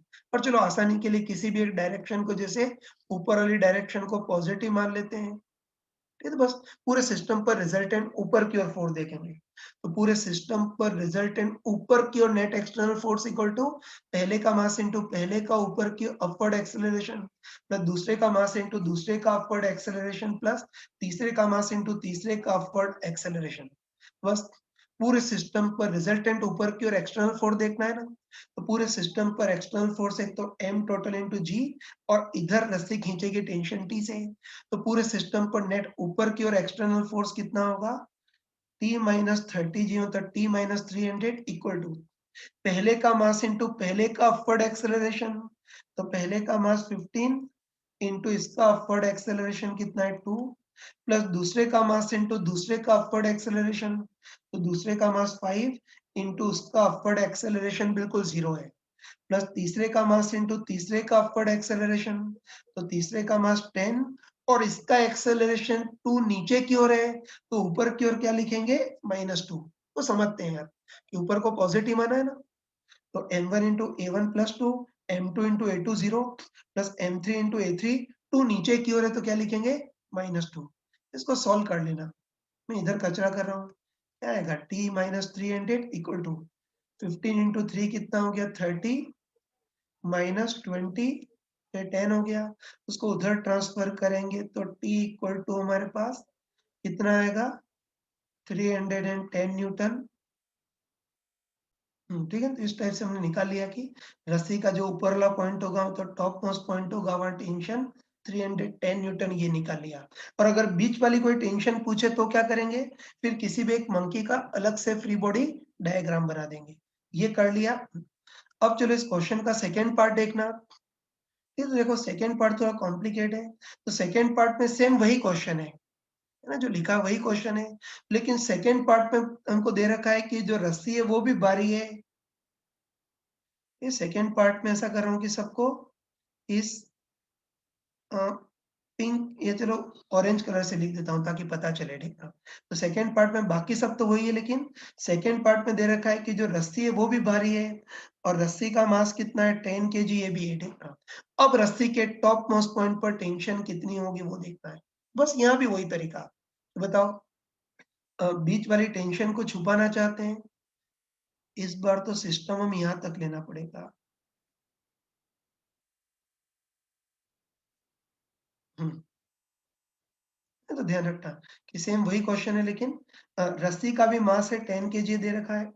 अब हमको देखना है कि अब रस्सी के टॉप मोस्ट पॉइंट पर टेंशन कितना होगा वो देखना है। तो इस बार भी कंसेप्ट तो वही लगाएंगे तो बताओ, इस बार भी हमको रस्सी के केवल टॉप मोस्ट पॉइंट पे टेंशन निकालना है। बाकी सारी टेंशन को छुपाना चाहते हैं ना? तो बस बताओ बाकी सारी टेंशन को छुपाने के लिए हम क्या करते हैं? सबको एक सिस्टम मान लेते हैं, मतलब वही कि तीनों मंकीज़ ये पूरी रस्सी सबको एक सिस्टम मान लेते हैं। एक साथ लेने से बीच वाली टेंशन छुप जाएगी, तो पूरे सिस्टम पर एक्सटर्नल फ़ोर्स कौन-सा आएगा? एक तो पूरे सिस्टम का टोटल वेट या gravitation force M total into G, लेकिन M टोटल में इसका मास 15, इसका 5, इसका 10 ये तो आएगा ही, लेकिन साथ में रस्सी का मास 10 केजी ये भी आएगा। तो बताओ अब M टोटल इंटू G 300 की जगह 400 न्यूटन हो जाएगा। और रस्सी का टॉप मोस्ट पार्ट इसको खींचेगा टेंशन T से, तो पूरे सिस्टम पर नेट ऊपर की ओर एक्सटर्नल फोर्स इक्वल टू पहले का मास इंटू पहले का एक्सेलरेशन प्लस दूसरे का मास इंटू दूसरे का एक्सेलरेशन प्लस तीसरे का मास इंटू तीसरे का एक्सेलरेशन प्लस ये रस्सी चौथा नमूना बन जाएगा। ठीक, चौथा नमूना रस्सी भी होगा, तो चौथे का मास इंटू चौथे का एक्सेलरेशन ये होगा। बस कर सकते हैं ना? तो डायरेक्ट वैल्यू रख रहा हूँ, ठीक है? बताओ, इस बार भी पूरे सिस्टम पर नेट ऊपर की ओर एक्सटर्नल फोर्स कितना आएगा? T माइनस अब 300 की जगह 400, है ना? पूरे सिस्टम पे नेट ऊपर की ओर एक्सटर्नल फोर्स T माइनस 300 की जगह 400 आ जाएगा इक्वल टू वही पहले का मास इंटू पहले का एक्सेलरेशन, तो पहले का मास 15 इंटू एक्सेलरेशन 2 ऊपर की ओर से +2, दूसरे का मास इंटू दूसरे का एक्सेलरेशन, तो दूसरे का मास 5, लेकिन कांस्टेंट वेलोसिटी मूव कर रहा है तो एक्सेलरेशन 0 प्लस तीसरे का मास इंटू तीसरे का एक्सेलरेशन, तो तीसरे का मास 10 और एक्सेलरेशन 2 नीचे की ओर से -2 प्लस रस्सी चौथा नमूना बन जाएगा। तो चौथे का मास इंटू चौथे का एक्सेलरेशन, तो चौथा नमूना रस्सी है, उसका मास तो 10 लेकिन फ्री मतलब बिल्कुल रुकी हुई है, इससे एक्सेलरेशन 0 होगा, है ना? ध्यान रखना चौथा नमूना रस्सी है, उसका मास तो 10 लेकिन स्टेशनरी है, इससे इसका एक्सेलरेशन 0 होगा। तो इसको सॉल्व करेंगे तो इस बार T 310 की जगह 410 न्यूटन। तो ये हमने स्प्रिंग वाला पार्ट कर लिया और सिस्टम की इक्वेशन भी कर ली। बस यहीं तक मुझे कराना था। नहीं तो आज बाहर काफ़ी डिस्टर्बेंस था, इसलिए मैं रिकॉर्डेड वीडियो की